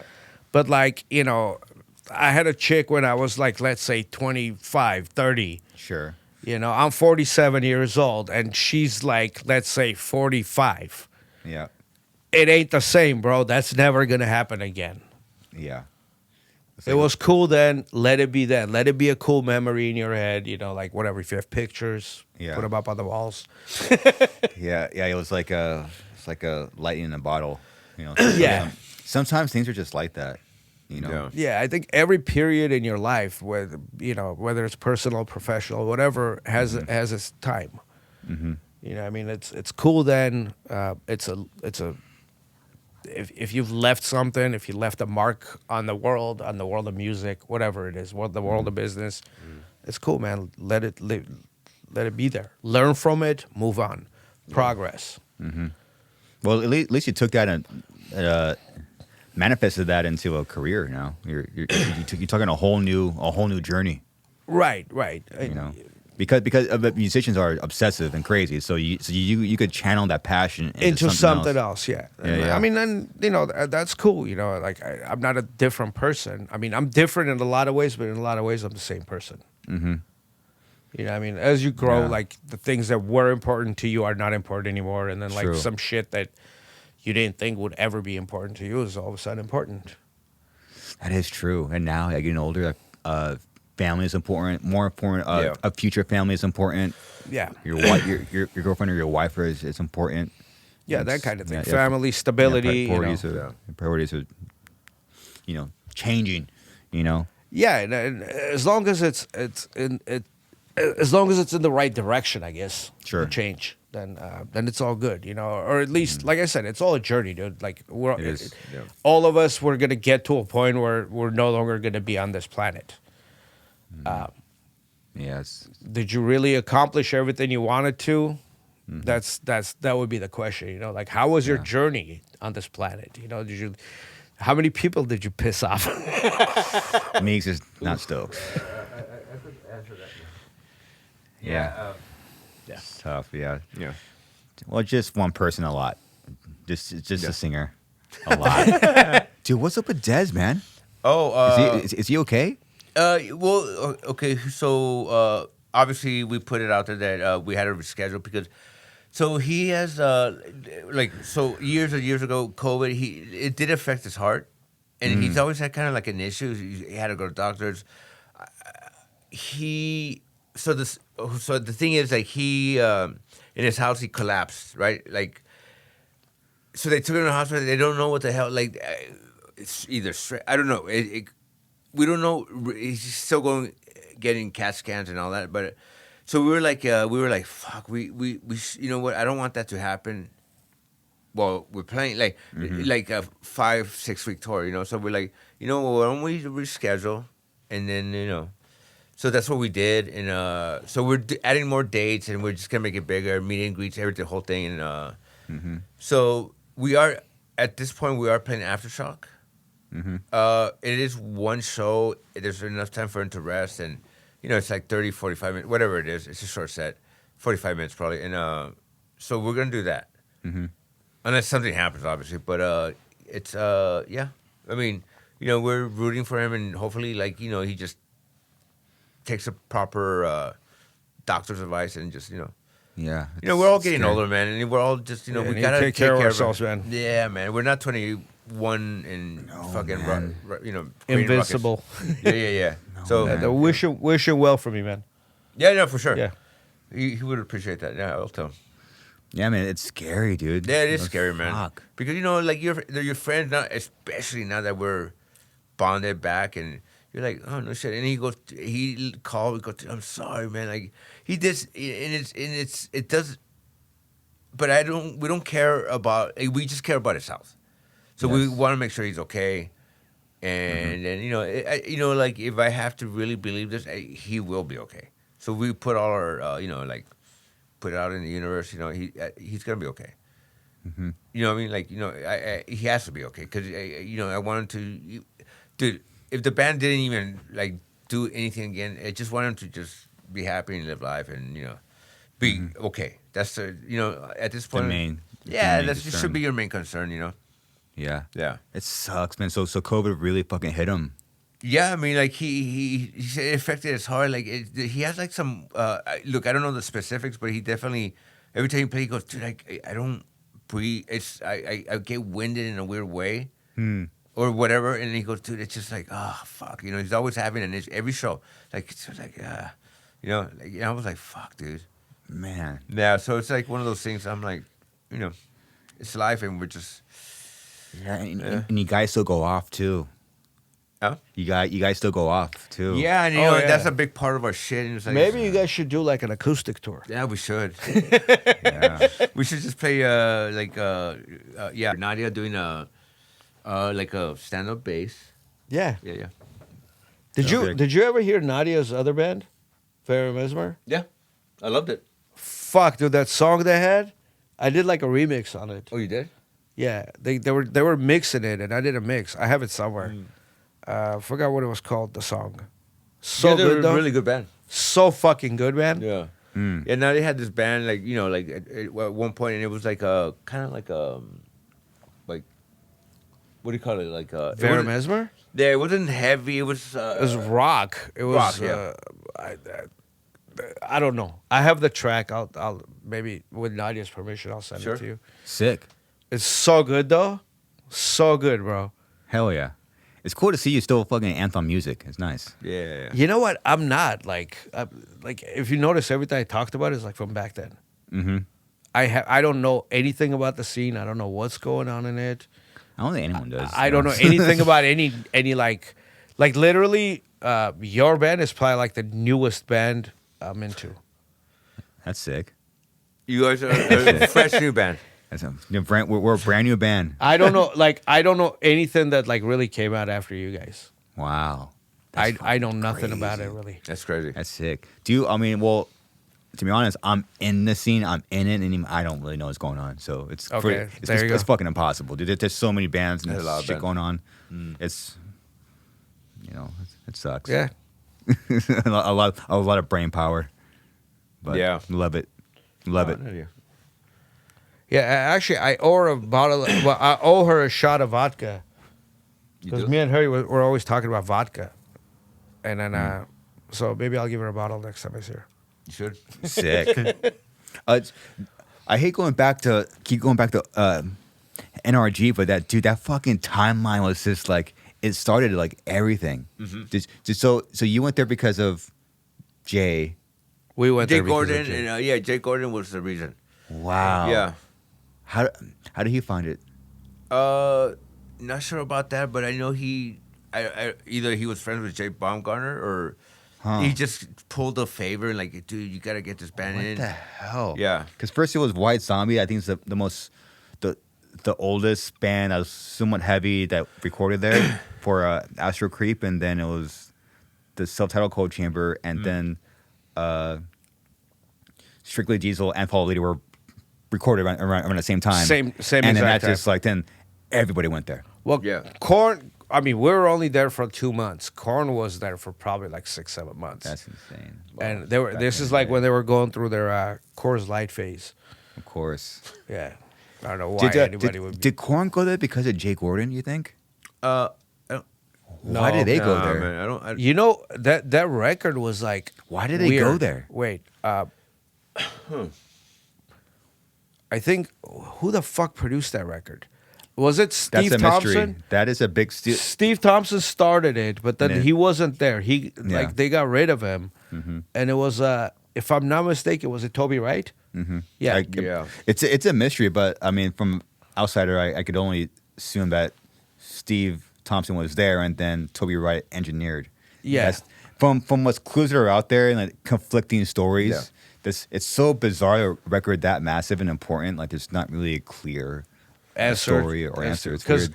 I remember seeing Toby there. I don't remember seeing anyone else there, and David was already done because, like, from what I heard, and this this definitely needs verification from someone else. But David came, played every song once, and was like, later, make it happen, guys. Drummers. Literally, like he would just play a song once, and then I would be like, okay, you got what you need. I'm out of here. If you don't have it, make it happen. Pro Tool it, whatever. We don't Man, care. I gotta. This is the story will. I've heard. Yeah, Dude, I think I heard okay. the same thing. Because every other dude in that band was always at the studio. Monkey was there, Head was there, Fieldy was there. Like they had a bunch of crew guys, entourage or whatever. Jonathan was there, obviously. I've never seen David there. Ever. Wow. Dude, I'm gonna somehow verify that story. Wow. Yeah. This is a rumor. Don't quote me on it. But I that's, wouldn't that's doubt what it, I've heard. dude. I wouldn't doubt that. It doesn't seem, So, I mean, It's not that far fetched, really. honestly, it isn't. Such a different time, and everyone really knew how to play their shit. It's. I gotta verify that somehow. Shit. Yeah. So it's such It a was weird. a fun studio to be in, though. Yeah. How did it feel in there? Because people like me, like that's like, I can only like I've only heard the stories and see like all my favorite records are there. But I just like as an outsider and a fan, I'm just like, man, what was it like in there? I mean, it was cool. Like, honestly, at the time, I can't really compare it to any other studio because that was literally the first, like, real studio that we were in. Prior to that, remember, like, in the back of Music Connection, there was, like, 8 songs for fucking $1,000. Come and record. Yeah, Like, right. that's Yeah. the kind of studios we were in with, like, a little Mackie console. Sure. You know what I mean? Yeah. So, NRG was, like, the first real studio we were in. Yeah. From that point on, I mean, we definitely have recorded at a bunch of different studios. We did like Hydrocalcus and Mushroom in Vancouver. Self-Destructive was done at like a million different studios. At Hanson, which is like the old A&M. On Larrabee. yep. We went to Canada for a while on it. And it was mixed at NRG, wasn't it? Yeah. Self-Destructive was mixed at NRG by Jay Baumgartner. We had the battle of the mixers on that. Bro, that record was a fucking motherfucker to make. It sounds like you guys got a lot of bad luck along the way sometimes, it seems. Nah, it's just that record at that point, it was like, okay, you're going platinum or bust. Wow. That's the kind of pressure we had on us. Fuck. And I mean, the band started kind of like pulling away from each other on high to callousness. On self-destructive, those cracks were just like solid, bro. You know, like you couldn't tell, but there was like definitely, you know, this camp and that camp Fuck. on that record. And it was tough to make. That record, like we did on Violent Mood Swings, we did vocals like 4 or 5 times in 4 or 5 different studios. Like even while we're mixing, we're doing vocals on it. It was tough because there was just too many cooks in the kitchen on that record. And I think given the circumstances, it turned out really good. But Wow. I think it could have been a lot better. It's so bizarre. Yeah, it has some of your biggest songs. You guys were nominated for a Grammy. Yeah, which was weird in and of So itself. I'm sure you being an artist and as an artist and a guitar player that was so devoted to what you're doing, it's probably bizarre knowing all you can do with your records is you just associate the memories. Yeah. With there, I mean that's no matter what happens, you just associate your memories. So you're like, oh, that record sucks because of this and this and this, and then you get nominated for a Grammy. Probably such like a mind fuck. Okay, so yeah, I'll tell you the mindfuck part of that. So literally, we got nominated for a Grammy, and we were pretty much broken up at that point. Oh my gosh, Nobody knew. that's so unfortunate. Nobody knew. We had just finished like a completely sold out tour of Europe, headlining, Wow. and we got home, and it was like basically, yeah, like we're done, kind of thing. Another one, Roadrunner was like, okay, you guys should go make a new record because this one ain't going platinum because they put out the wrong single, and I mean. In all reality, I get it from a business perspective. They were 100% right, bro. They spent over $500,000 just recording that record. Oh my gosh. Shit. Yeah, Wow. $550,000 recording budget for that record. Contractually, that was what? Our third record, 50. 10 times more than they're contractually obligated, bro. And, you know, it was like, okay, guys, go home. Maybe it's time to make another record. Again, like we didn't tour that long on it, 6-7 months, something like that. The tours So did really well, unfortunate. all sold out. And then it was like we're kind of done. And then I get a call from Maria. Remember? Yep. Maria Gonzalez, our publicist, and she goes, "Oh yeah, I want to congratulate you." At like 9 in the morning, bro. This is like I wake up at 6, 5:30 now in the morning. Back then, you wouldn't see me up before 11. She wakes me up at like 9 in the morning going like, congrats. I'm like, on what? She's like, for getting nominated for a Grammy. I just fucking hung up the phone. Wow. Oh. And then she calls me back. She's like, no, I'm for real. You guys are, Smothered is nominated for a Grammy. I'm like, are you fucking serious? Why? Oh, that's And then we lost to Metallica. I was like, that's fucking awesome. that is so. But even then, like, so, and not a lot of people know this. So the whole spin on it was, okay, we got nominated for a Grammy. Let's go back to Roadrunner. On the strength of that, put out a single, guys. Or re-release the single. Let's do a tour. Fuck, Grammy nominated. Like, who the fuck on Roadrunner was Grammy nominated at the time? Oh, that's true, huh? You guys might have been the only ones. No, I think there were, but like nobody really. You know what I mean? Like Slipknot hadn't. I don't think they had gotten nominated yet. Yeah. Dude, what the fuck? I don't know. I mean, this Yeah. could be. This is all verifiable, but it wasn't like a thing. It was like kind of a big deal. Mm-hmm.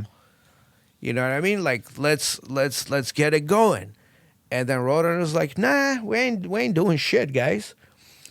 If you win it, maybe. But nomination, nah. It was one of those things. And they were like, all right, what's the fucking point? Fuck, man. Sorry to hear that, Mike. It's good. And I get it. Like, again, from a business perspective, had we had our shit together, had we not been a bunch of fucking punks, young punks. Because again, that record I made when I was like 24, 25. We could have thought more of it as a business, right? And not been a bunch of idiots. And like, let's say, hey guys, why are we spending $500,000 on this shit? Where does the money go? Studios, bro. Studios, producers, like per diems. We're at home for 2 years, like getting paid, I don't know, $1,000 a week or some shit like that. Which in the mid 2000s was a decent amount of money. Plus you're getting your publishing checks, plus you're getting your ASCAP checks, you know, and all that other shit. Yes. Yeah. Yeah. So, you know, you're just spending money on things, and we have nothing to show for it. So, okay, Wow. as a business, especially now, as a businessman, I understand. Like, okay, you get to a point, hey, Roadrunner, here's Roadrunner, like, and we're still taking tour support, by the way, headlining, but we're taking tour support Yeah. Who made that to call? offset it. You know, I don't know, like, yeah, we need, you know, we can't make it happen to have these lights and that shit and this crew and this bus. You know, like, oh yeah, we need to be balling. So Was there someone in your band that was at least focused and made these decisions, or no? Was there like a? Was that supposed to be your job and you were a fucking maniac? not at that time, no. At that time, really our management should have been watching that kind of stuff. Yeah. But SpineShank was always a band that was like on the edge of breaking. And by breaking, I mean, it could have gone both ways, you know, by either breaking up or blowing up.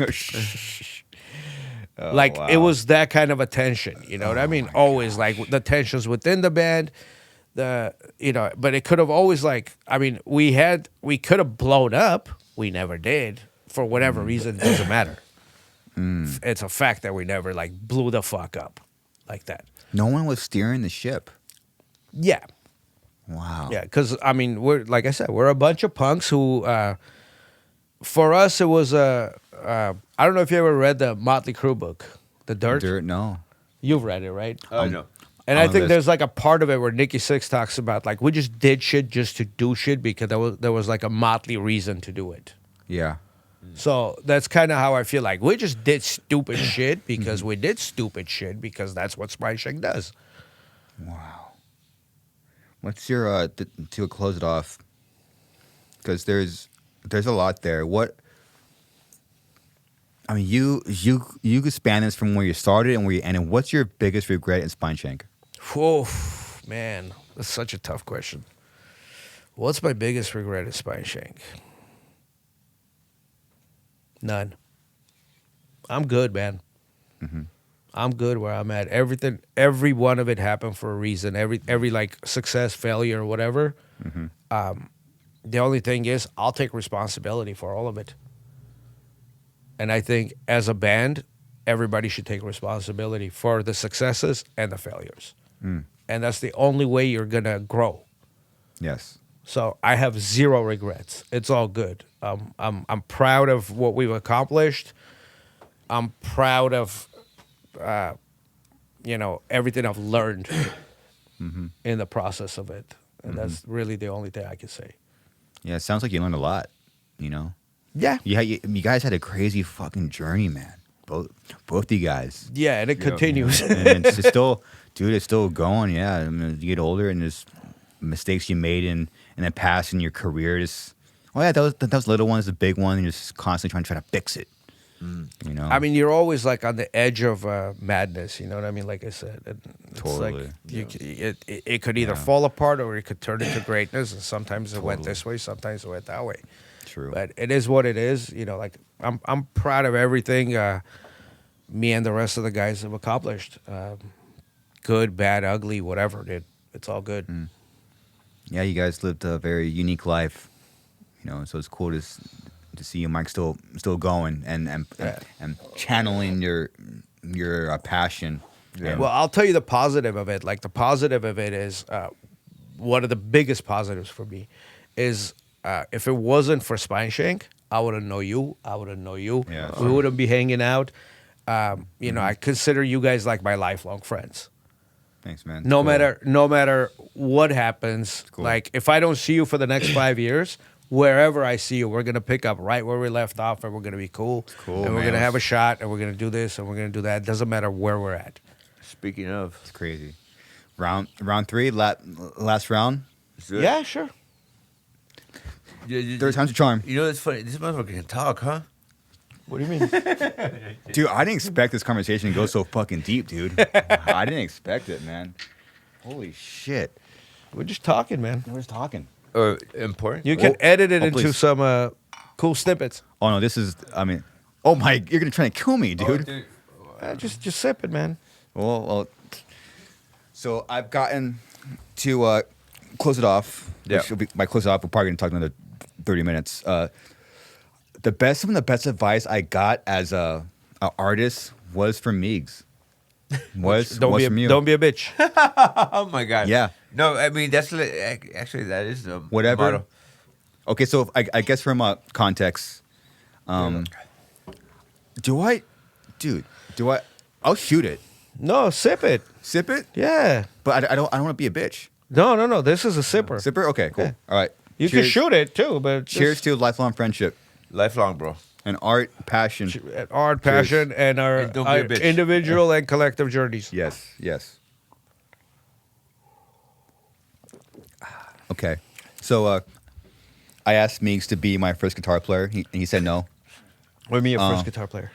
I mean my first teacher. Oh, And he said no, but that's fine. And then Oh god. but then we and my girlfriend gives me shit for this, but basically when me and Meek drinks, we call that our guitar lessons. Yeah. Yeah, so it's just an excuse to drink a lot. And then okay. the best advice I ever gotten was three things that replay in my head very often, Okay. more than any book I read or other people I met in my life throughout my career. One, Meek said, "Don't be a bitch," and I've applied that. So first I'm and started that, then and it was so I apply it to everything I do, either if it's going to the gym, or choosing a cookie and a salad, or is it working or staying up a little bit later, waking up or playing guitar. I apply it to everything. Everything I apply it to. So can I interrupt you for 1 Yes. second? So if it's between a cookie and a salad, which one's the bitch move? I fucking love salads though. I love salads. I get what you're trying to say. You're right. You are right. You are right. I get what you're trying to say. Correct. I'm totally fucking Correct. with you, bro. Correct. Okay, go on. And then correct. And then the same. I think you might have been in the same sentence or conversation. And you also said, whatever you do, go fucking hard. Yeah. And I apply that to everything I do. Everything I do. And something I've been struggling with, and then you put literally like, you put me over the edge, and then put the nail in the coffin, and really solidified me as an artist, a person, this, and what I'm trying to do in my career. You said you belong in the room, and it meant a lot to me. It really man. it really kind of I was getting there, but you really solidified it. So it's cool. And You know what's funny? Because I think were we at Volcano or whatever restaurant? Were we talking then or like yeah? Yes. And I remember you did ask me, "Hey, you want to teach me guitar?" I was like, "What? No." I was like, Yeah. but I go look, man. For me, like lessons, I learn like talking, like Yes. this or whatever. This is a lesson. I go like the lessons, like dude, I can't make you play better. Like I can't make you do your finger go here, but like, but it's your mind, like go like it's like because I know I've been taught that, and I go oh yeah I mean like lessons are more like an inspiration thing, so Totally. yeah. What am I gonna do? I can't play like Randy Rhoads. Neither can I. or His anybody. guitar player can. Yeah, Yeah, Mark. Mark's is Yeah, he's a pretty guy. He's like an actual like He'll fuck up legit Diary of a player. Madman like nothing, bro. Yeah. Yeah, it makes my job a lot easier. I can just fucking play a couple chugs. Yeah. You do that, and I'll just fucking stay over here, dude. I'll just fuck around. I'll just headbang. Yeah, I was fucking headbang hard, dude. No, but you know what? Like those talks, even like for me, it was also like vice versa. Like it was, to talk to like like even with him, like just to talk, like and just be like, I take nuggets and I go, oh, I'll apply that to my shit or whatever, I'm it's just that's how life works, like to teach someone, it's not even to teach them. It's like you don't say it. You just if they get something, you're like, that's the lesson right there. That is the lesson. It is. Yeah, see, I can't teach anyone anything. That's like, I think if I've ever had, that's one of my weaknesses, put it that way. Like, I cannot teach anyone anything. I'm a horrible teacher. I have zero Why? patience. Oh, the patience. Dude, Here it is. So, my wife's from Armenia, and she moved, like, I met her there, we got married there, and then she moved here. And she didn't know how to drive. And I was like, listen, I can't teach her how to drive. She was like, well, what's the big deal? You can just get in your car and, like, Yeah. and I'm just like, no, because if I try to, we're going to get divorced. Did you say that? Yeah. Oh, wow. I'm like, Mike. because I'll talk that much shit. Like, I'm like that, and I know that. So we did, and then she was like, you know what? You just no. I was like, that's exactly what I was telling you. I can't do it. I can't teach anyone anything. Is that something that you want to improve or no? No, I think at this point in my life, not really. 47s. I'm just not good at it. You know what I mean? I have no patience. I'm the dude that, like, and I've even tried teaching, like, somebody who doesn't play guitar, right? Yeah. So, like, I'd be like, okay, here's a D chord. And then they go, like, like, try to put their fingers there. I'm like, dude, like, 1, 2. It's kind of a hard fucking chord for me. This, right? Like you told me, like, where you strum acoustic? The D, and for then, some reason it is. And then if the third time they don't get it, I'm like, what kind of an idiot are you, dude? It's like this. Yeah. This is me. I can't do it. And I know it's a weakness of mine. I don't, I mean, it is what it is. Or not to generalize and borderline might get me canceled. Are Armenians not known to be not a patient culture? No, absolutely not. Though. Oh. This is just me. Okay, so it's just you. Yeah. Okay. Yeah, my mother was one of the most patient people on the planet, bro. My mother, like, Nick, my partner, Nick, my boy. Huh.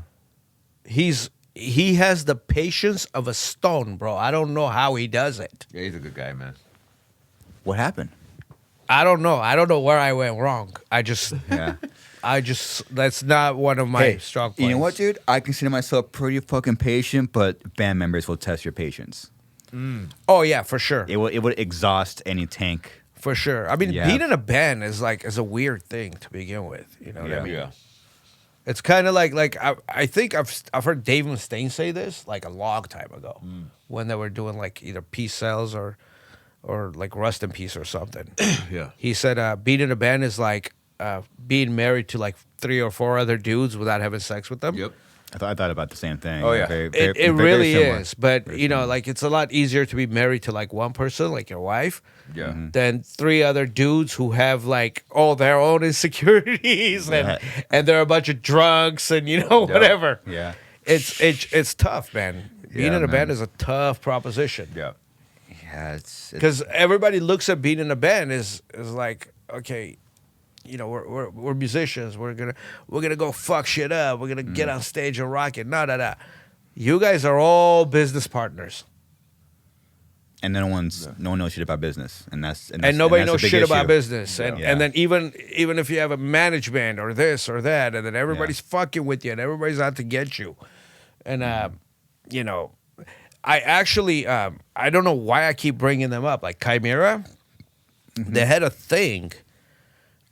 This started like right around their second record where each dude in a band had a job.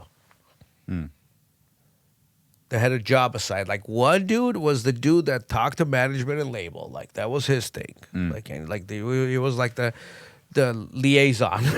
Yeah. And then another dude would do like anything merch and graphic arts. Another dude would do like all the studio stuff, whatever.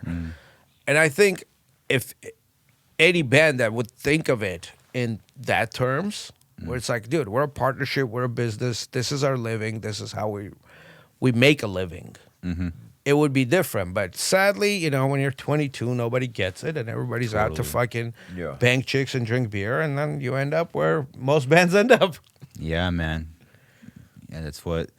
And then they have 5 people doing the same thing. They're trying to write records, go on tour, and bang chicks. It doesn't exactly work for the business, and then it will affect the music, and you're not satisfied artistically. So then you're like, why the fuck? Exactly. Yeah. So like your band, I commend you, bro. Cause see, like my band and his band. I mean, his band broke up, got together, broke up, got together. My band broke up, got together, broke up, and it's over. Fuck, to persevere for that many years, like literally, you've been doing this shit longer than probably both of us combined. If you really think about it, because Suicide Silence started when, like 05, 06? Started 02, but full time touring 05. 05, right? Because we toured together in 09. And that was like at the tail end of your first record, and I think you had finished your second record, but it hadn't come out yet. Yeah. You're right. So to do it for that long and keep it together, the same band, same tour, like I gotta. Man. Thanks, Mike. Thanks, Meegs. Seriously, it takes perseverance, man. It takes some balls to do that shit. Thank you, man. And your journey's beautiful. That's all I can say. Thank you, man. You want to suck his dick? It's definitely been a No, man, I'm complimenting my friend because Thank you. he has been able to do some shit that I haven't been able to. Meaning, I'm not talking about like the level of success. I'm talking about the consistency that they've kept it at. Thank you, man. A lot of luck there. A lot of luck. No, at that point, luck runs out. Luck is like when you get a record deal or like, okay, you have a one-off single. What you're doing is not luck. That's all skill. I never thought about that way, Mike, in my life. Wow. That's not luck. Luck is like that flash in the pan shit, dude. Like it could happen once. Like lightning may strike. You might have like a killer song. It might blow up.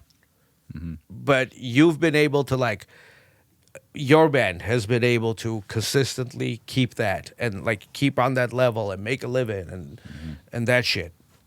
And stay true to your principles. Totally. Yeah, that's been the main thing, growing as a person, keeping your character intact and your integrity. Yeah. And that's what it is. Yeah, it's been a journey. It's funny. I'm trying to enjoy these moments because I know these are the ones that I'm going to miss. Like when you look back at things you've done, it's never the big shows. It's never anything big. It's always like the little things. It's always little things. Yeah. It's always little stuff. I mean, I barely think about going on tour with Korn. That was my life's goal. I rarely ever think about it. It's always like, playing like Showcase or something, or like, or like fucking being broke and eating this nothing. And I'm in a kind of similar spot. I'm like, I'm here. I'm lucky. I'm gonna enjoy it to know when it comes back around. Yeah. I'm gonna go back to this moment and miss it. Yeah. I was trying. Yeah, there's like definitely shit I miss about it, I mean, like shit I did. What shit? 20 years ago, we weren't a band anymore, and then we got back together like a few years after that. Literally 20 years ago, we were not a band. Wow. Fucking crazy. You know what I mean? But it's like, I think about like the cool shit we did and like, oh fuck, that was funnier than shit, man, when that happened and then when this happened. All of the small stupid shit. Yeah. It's what you think about. Or sometimes like I think about like some of the shit Rob has said and I'm like, fuck, dude. Oh my God, that was amazing. Yeah. But it's like I said, it's all an experience. It's all a journey, man. Like cool. I love every second of it, good, bad, ugly, whatever. It's the ugly parts that fucking. That's what shapes you. That shapes you, dude. It's it. It's just all like the bad times or like the lows are just what makes you. Yeah. I wouldn't be. It's funny like this. It was this week. Because we still practice in a garage and we have like our banner up there, and I was just looking at the logo, just looking at it for like a while. I was like, now it just represents something else. It's not even a band name anymore. It's just like see the logo and like the shape. I'm like it represents character and integrity, persistence, patience. It just represents something totally different now. Yeah. I was like, wow. I felt proud. I'm like, damn, this like. resilience, Yep. perseverance. Like that. I'm strong. So here, it's something funny you said that. Give me that bottle real quick, baby. No. It's not about drinking. Okay, I was like, oh damn, like I think it's time to close off. It's not about drinking. So, our company is called Monument Spirits. See the statue? There's a statue right there. Okay. Okay, that's a statue of Mother Armenia. Oh wow, Yeah. it's dope. Literally, me and Nick grew up like there's a neighborhood in Armenia, in Yerevan, Armenia, where we grew up. The neighborhood was called Monument. The reason Okay. it's called Monument is because of that. That's why our company's called Monument Spirits. So literally, that statue that's there, it's kind of on a hill. It overlooks the city. It's Mother Armenia. It's like a lady with a sword, just looking down on the city, kind of from up there. Oh, there you go. Oh yeah, there you go. This is it. Oh wow. That's it. Shit, man, you're quick. He's quick. So I grew up literally. See where like those trees are, like and those houses. Yes. That's where I grew up. You grew up there. Yeah. Nick too. That's why we call our company that. So, Monument to me is like it's all about the perseverance. It's all about like values, childhood, the purity of it. I mean, there's so many things I could say about it. You know what I mean? But when I sit there, like sometimes I'll like look at that bottle. You know, I got a couple in my house and shit like that. And I'm looking at it, I'm like, dude, like, how the fuck did that fucking little thought in your head?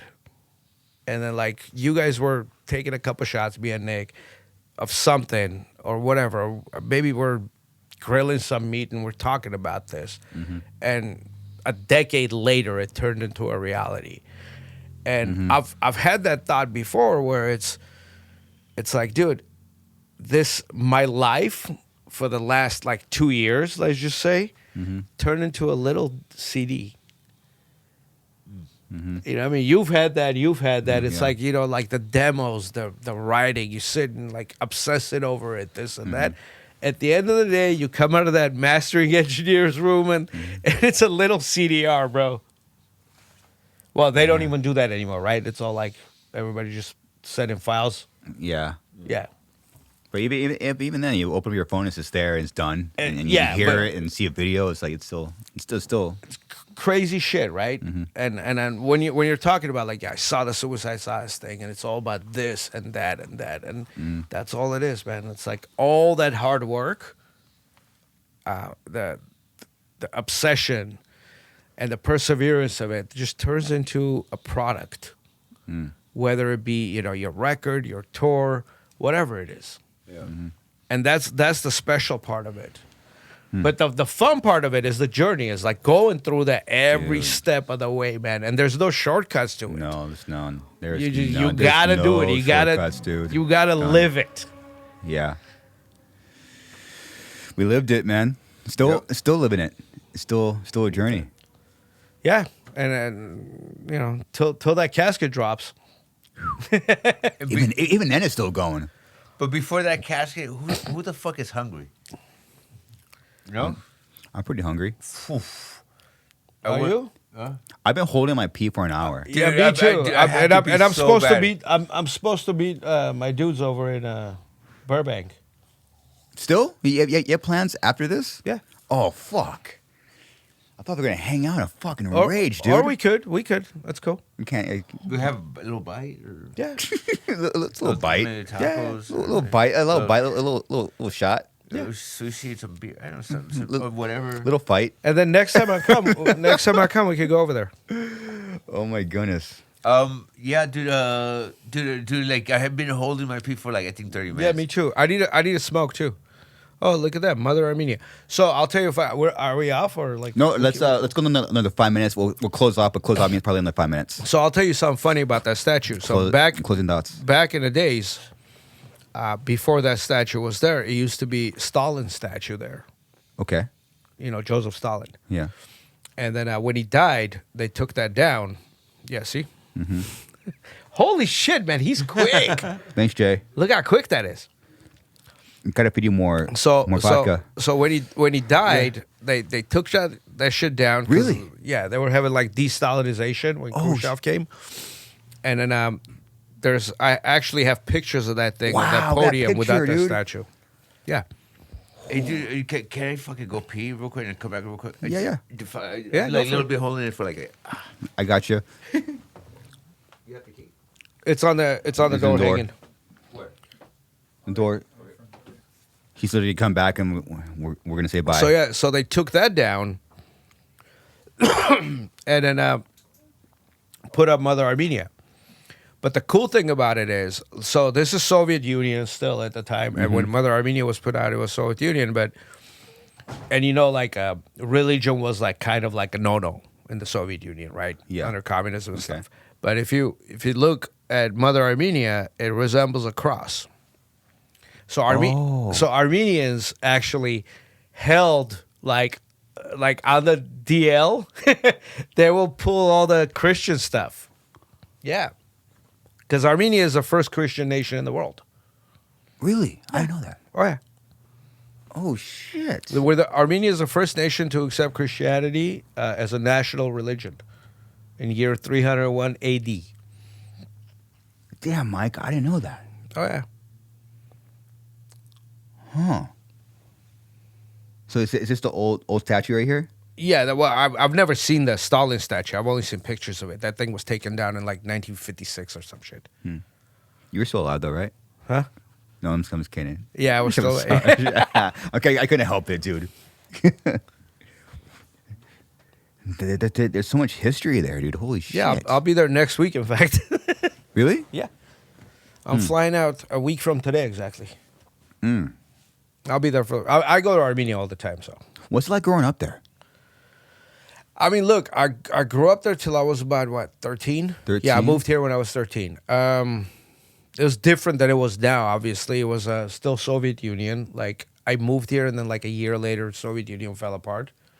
Okay. I mean, it had its pros, cons, like, I'm sure there was like a lot of propaganda going back both ways. Like, we had a different idea of what America was, and Americans had a different idea what Soviet Union was. Like, Okay. if you hear of Soviet Union, all you really think about is the shit that you've been fed. Like, oh, yeah, people didn't have shit to eat, Sure. communism. No, it wasn't really like that. Education was, like, way more advanced than anybody could ever think of. It was free education, free healthcare, free housing, free all that shit. But what that does, communism in and of itself, is creates like a breeding ground for corruption.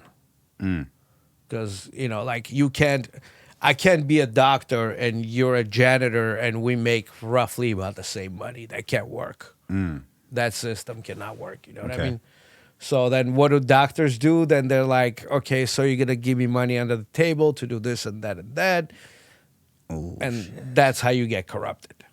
Oh my goodness. But I mean, it had its pros and cons. I mean, it was like, as far as like safety, there was like, people didn't get killed. Like, there was no crime, none of that shit, bro. Really? Yeah, yeah.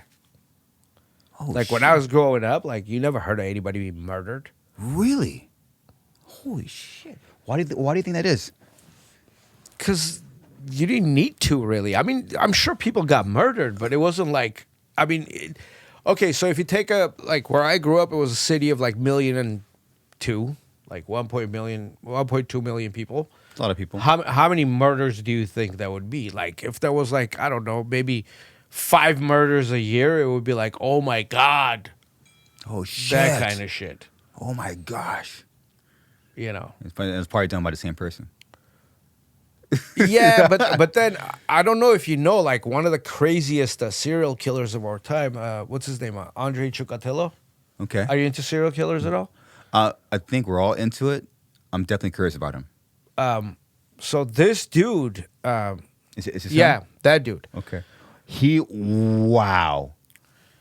So He looks different. he fucked up everyone, bro. Kids, whatever, right? And the reason they didn't catch this fucking jerk off is because Soviet Union, like they didn't publicize him. Okay. They didn't have the public look for him. Because it was like, they had this thing where it was like, oh, it's a Western problem. We don't have serial killers here. You did. They knew. The cops knew. Everybody knew, but they didn't publicize it because if they done it, they would have caught him a long time ago. Motherfucker was operating for like 30 years, bro. Are you serious? In Ukraine, yeah. Holy shit! I never heard of this guy. Yeah. Sick fuck. What year was this? The 60s, 70s, I believe, up to 80s, if I'm not mistaken. I hate this. I mean, stereotype, but man, just looking Yeah, at 70 to 1990. 12 fucking years, dude.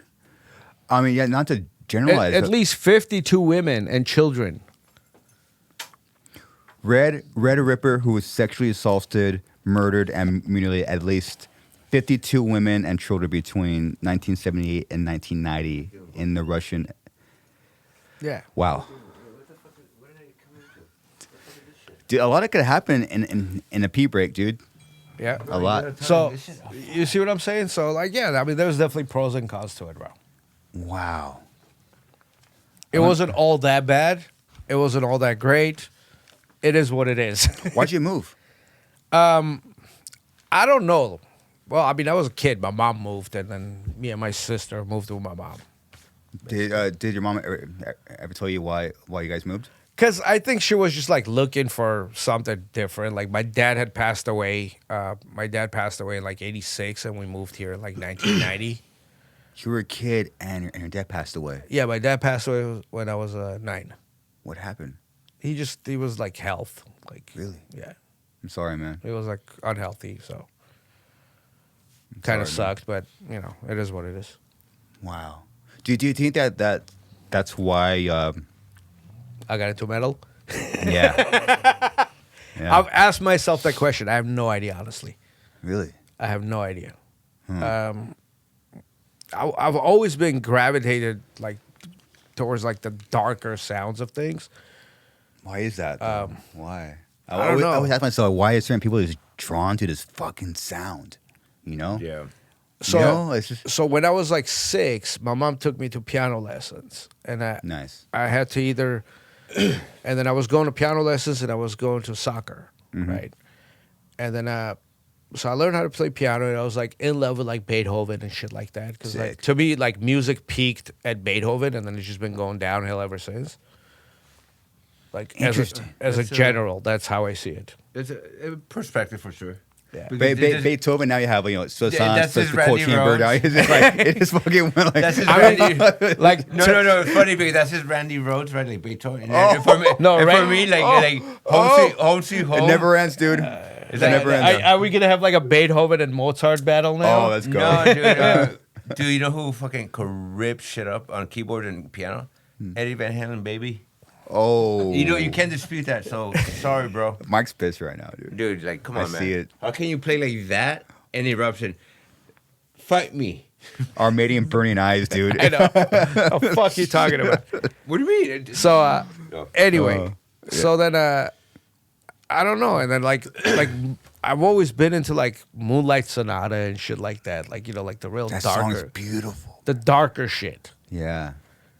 And then Why? But yes, why? and then I though? just like picked up the guitar, and then like it was in Armenia actually when I heard Randy Rhoads. The album I heard was Tribute, Okay. the live album, Nice. which is basically like, for the most part, it's a Blizzard of Oz songs, couple Black Sabbath songs. Is there any Diary songs on that? No, they hadn't even done Diary back then, have they? No, yeah, there's Flying High Against on it. Oh, hey, how about this hot take? Ingve Malmsteen, baby. Oh, Oh, here, I'll tell you another funny story about NRG. But yeah, that's kind of how it happened. So I can't really tell you if that had anything to do with me being into metal, but I've always liked the darker sounds of things. Yeah. And heavy and shit like that. Yeah. So we're recording Strictly Diesel at NRG, right? I'm in the control room. I'm actually tracking guitars. Door opens to the control room. Who walks in? Hold on. Open shirt, gold chains, long hair, boots, Ingve Malmsteen. No. Oh fuck. Probably one better, and we can have this battle too. Steve Vai. Oh shit! I love him. Okay, Steve Vai walks in as I'm tracking guitars, Oh, that's the worst case scenario. and I just fucking, bro. I put my guitar down. I'm like, bro, I'm not playing shit in front of you. I am not doing that. Oh fuck! Steve Vai walks in and trying to track fucking two notes, dude. Yeah, like, I'm trying to like go dun dun dun dun dun dun dun dun dun dun or whatever I'm Let's doing. go, dude. I'm like, By the way, that was Big Truck, but okay. yeah.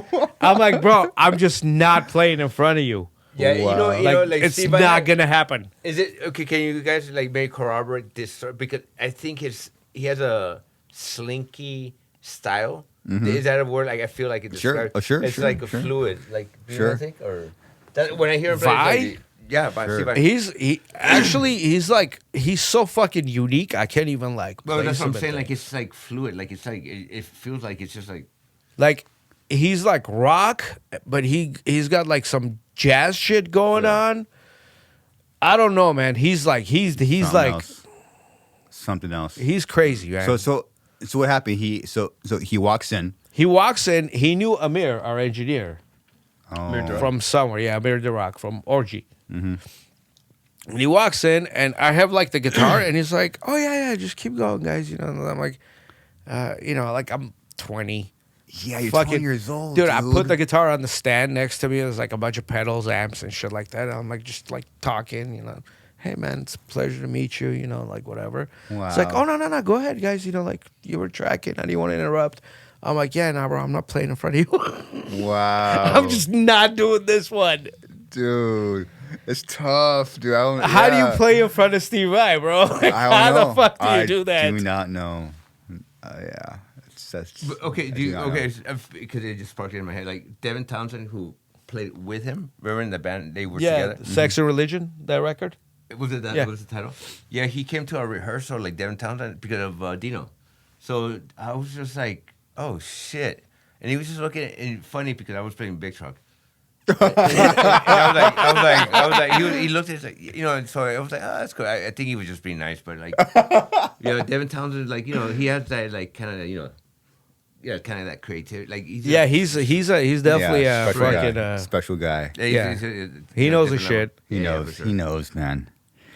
Yeah, it's that's kind of one thing when you are a rhythm player is you are confident until someone walks in that Yeah. like you notice rips. You're like, Yeah, for sure. yeah, Yeah. There is a shift. But see, I wasn't even confident in my guitar abilities on Strictly Diesel. Like, if Yeah. that happened when I was doing, like, let's say, Self-Destructive or the record after that, Anger, Denial, Acceptance, Yeah. because, like, I know what I'm good at. At that point, Totally. I had already figured out my strengths and weaknesses. Yeah. Like, I can double everything I'm doing to a T where you don't even need to edit it. You don't need to Nice. do shit. Nice.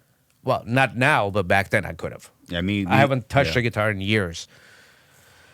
But this is Strictly Diesel, bro. Like, I can barely even fucking play guitar. And Wow. watch Steve Vai. I'm like, nah, Dude, bro. No, man. Wow. If he walked in when I was doing, like, the later records, I would have probably been like, yeah, chill, man. Here, take a fucking notebook. Yeah.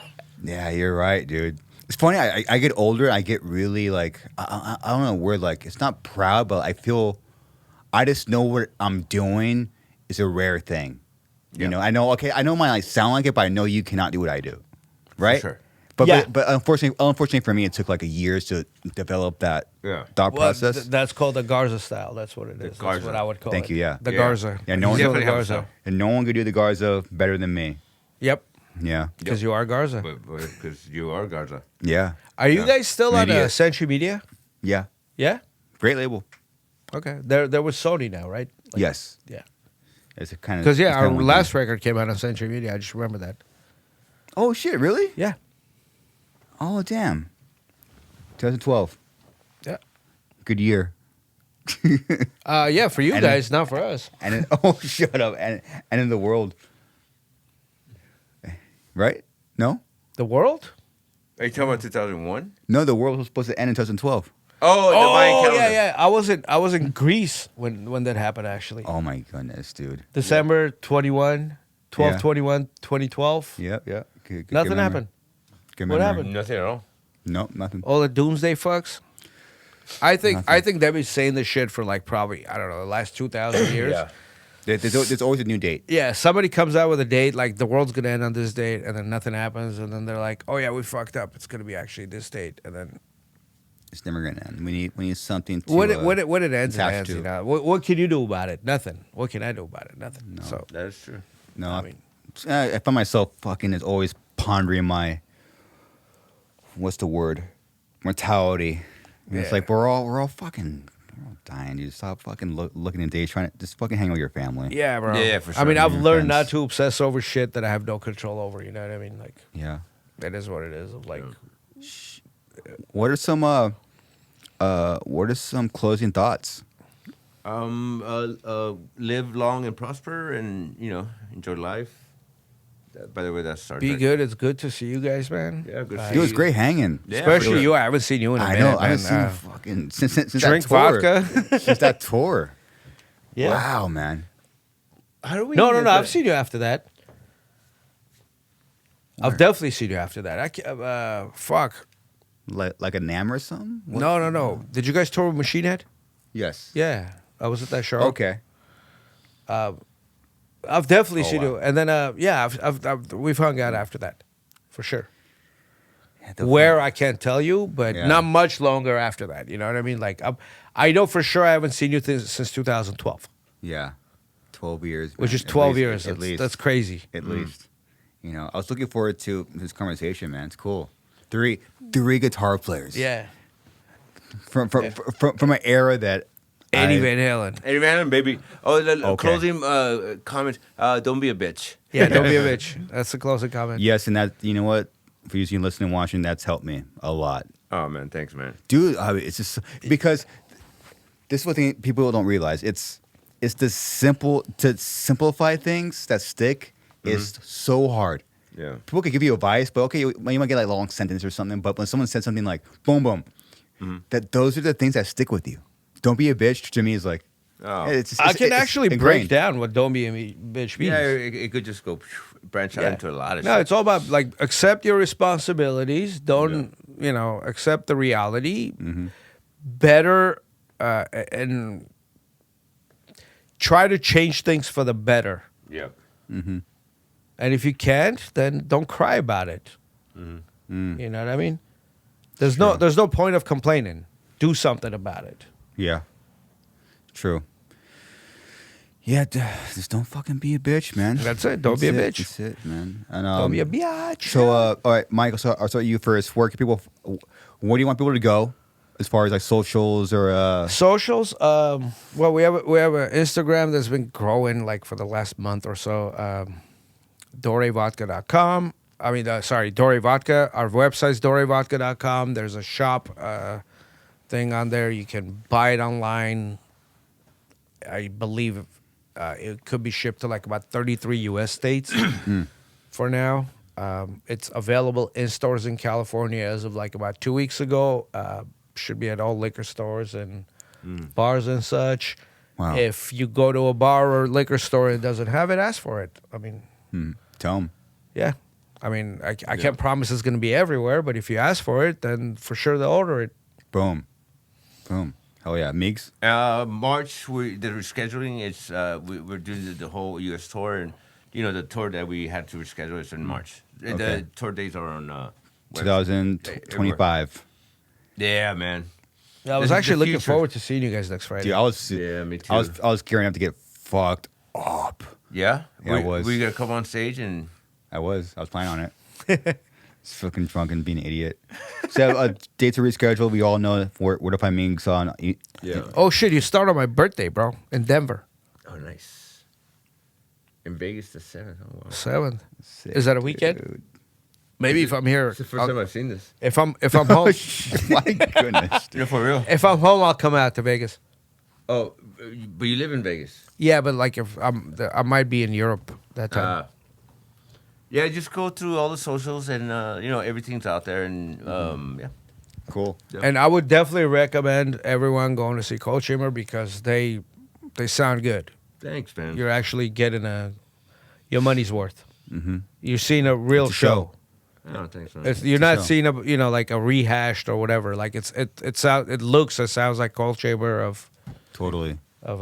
culture, the Cold Chamber that you know and love. Yeah, we didn't get fat, so that's cool. Yeah, Yeah. not like me, bro. You got Too much You pasta got- and shit. you got lucky. Well, dude, it was an honor for me to fucking hang out with guitar Yeah. players that I admired when I was growing up, and Thank so you, it's man. cool. I'm honored. Fuck, man, that's crazy that you did, but It's so weird being me. It's weird. It's fucking badass, dude. It's I grew up, listening to your bands and especially like the genre, and it's cool to have like this conversation. I'm honored to fucking be. I'm honored to be here. Honestly, That's You sick, too, man. man. That's But the cool, next man. time you should have posters of our bands. So Wait, why don't you give him one? I may actually. I don't know if you want some SpineShank posters. Fuck, dude, really? I might have some. Yeah, Dude, hook it up. Let me go see what I got at home. That would be sick. nice. I know I got some show posters that I'm not really gonna do shit with. I can give you those. Dude, like- please, I will hang it up. I'll see what I have. I'll send you like some cool shit. Thanks, man. Meeks won't give me shit, so fuck him. Anyway, well, again, thank you guys for making this time happen, and yeah, man. Well, thanks yeah, for man. having us. Hell yeah. All right, everyone. That's it. Later. Later.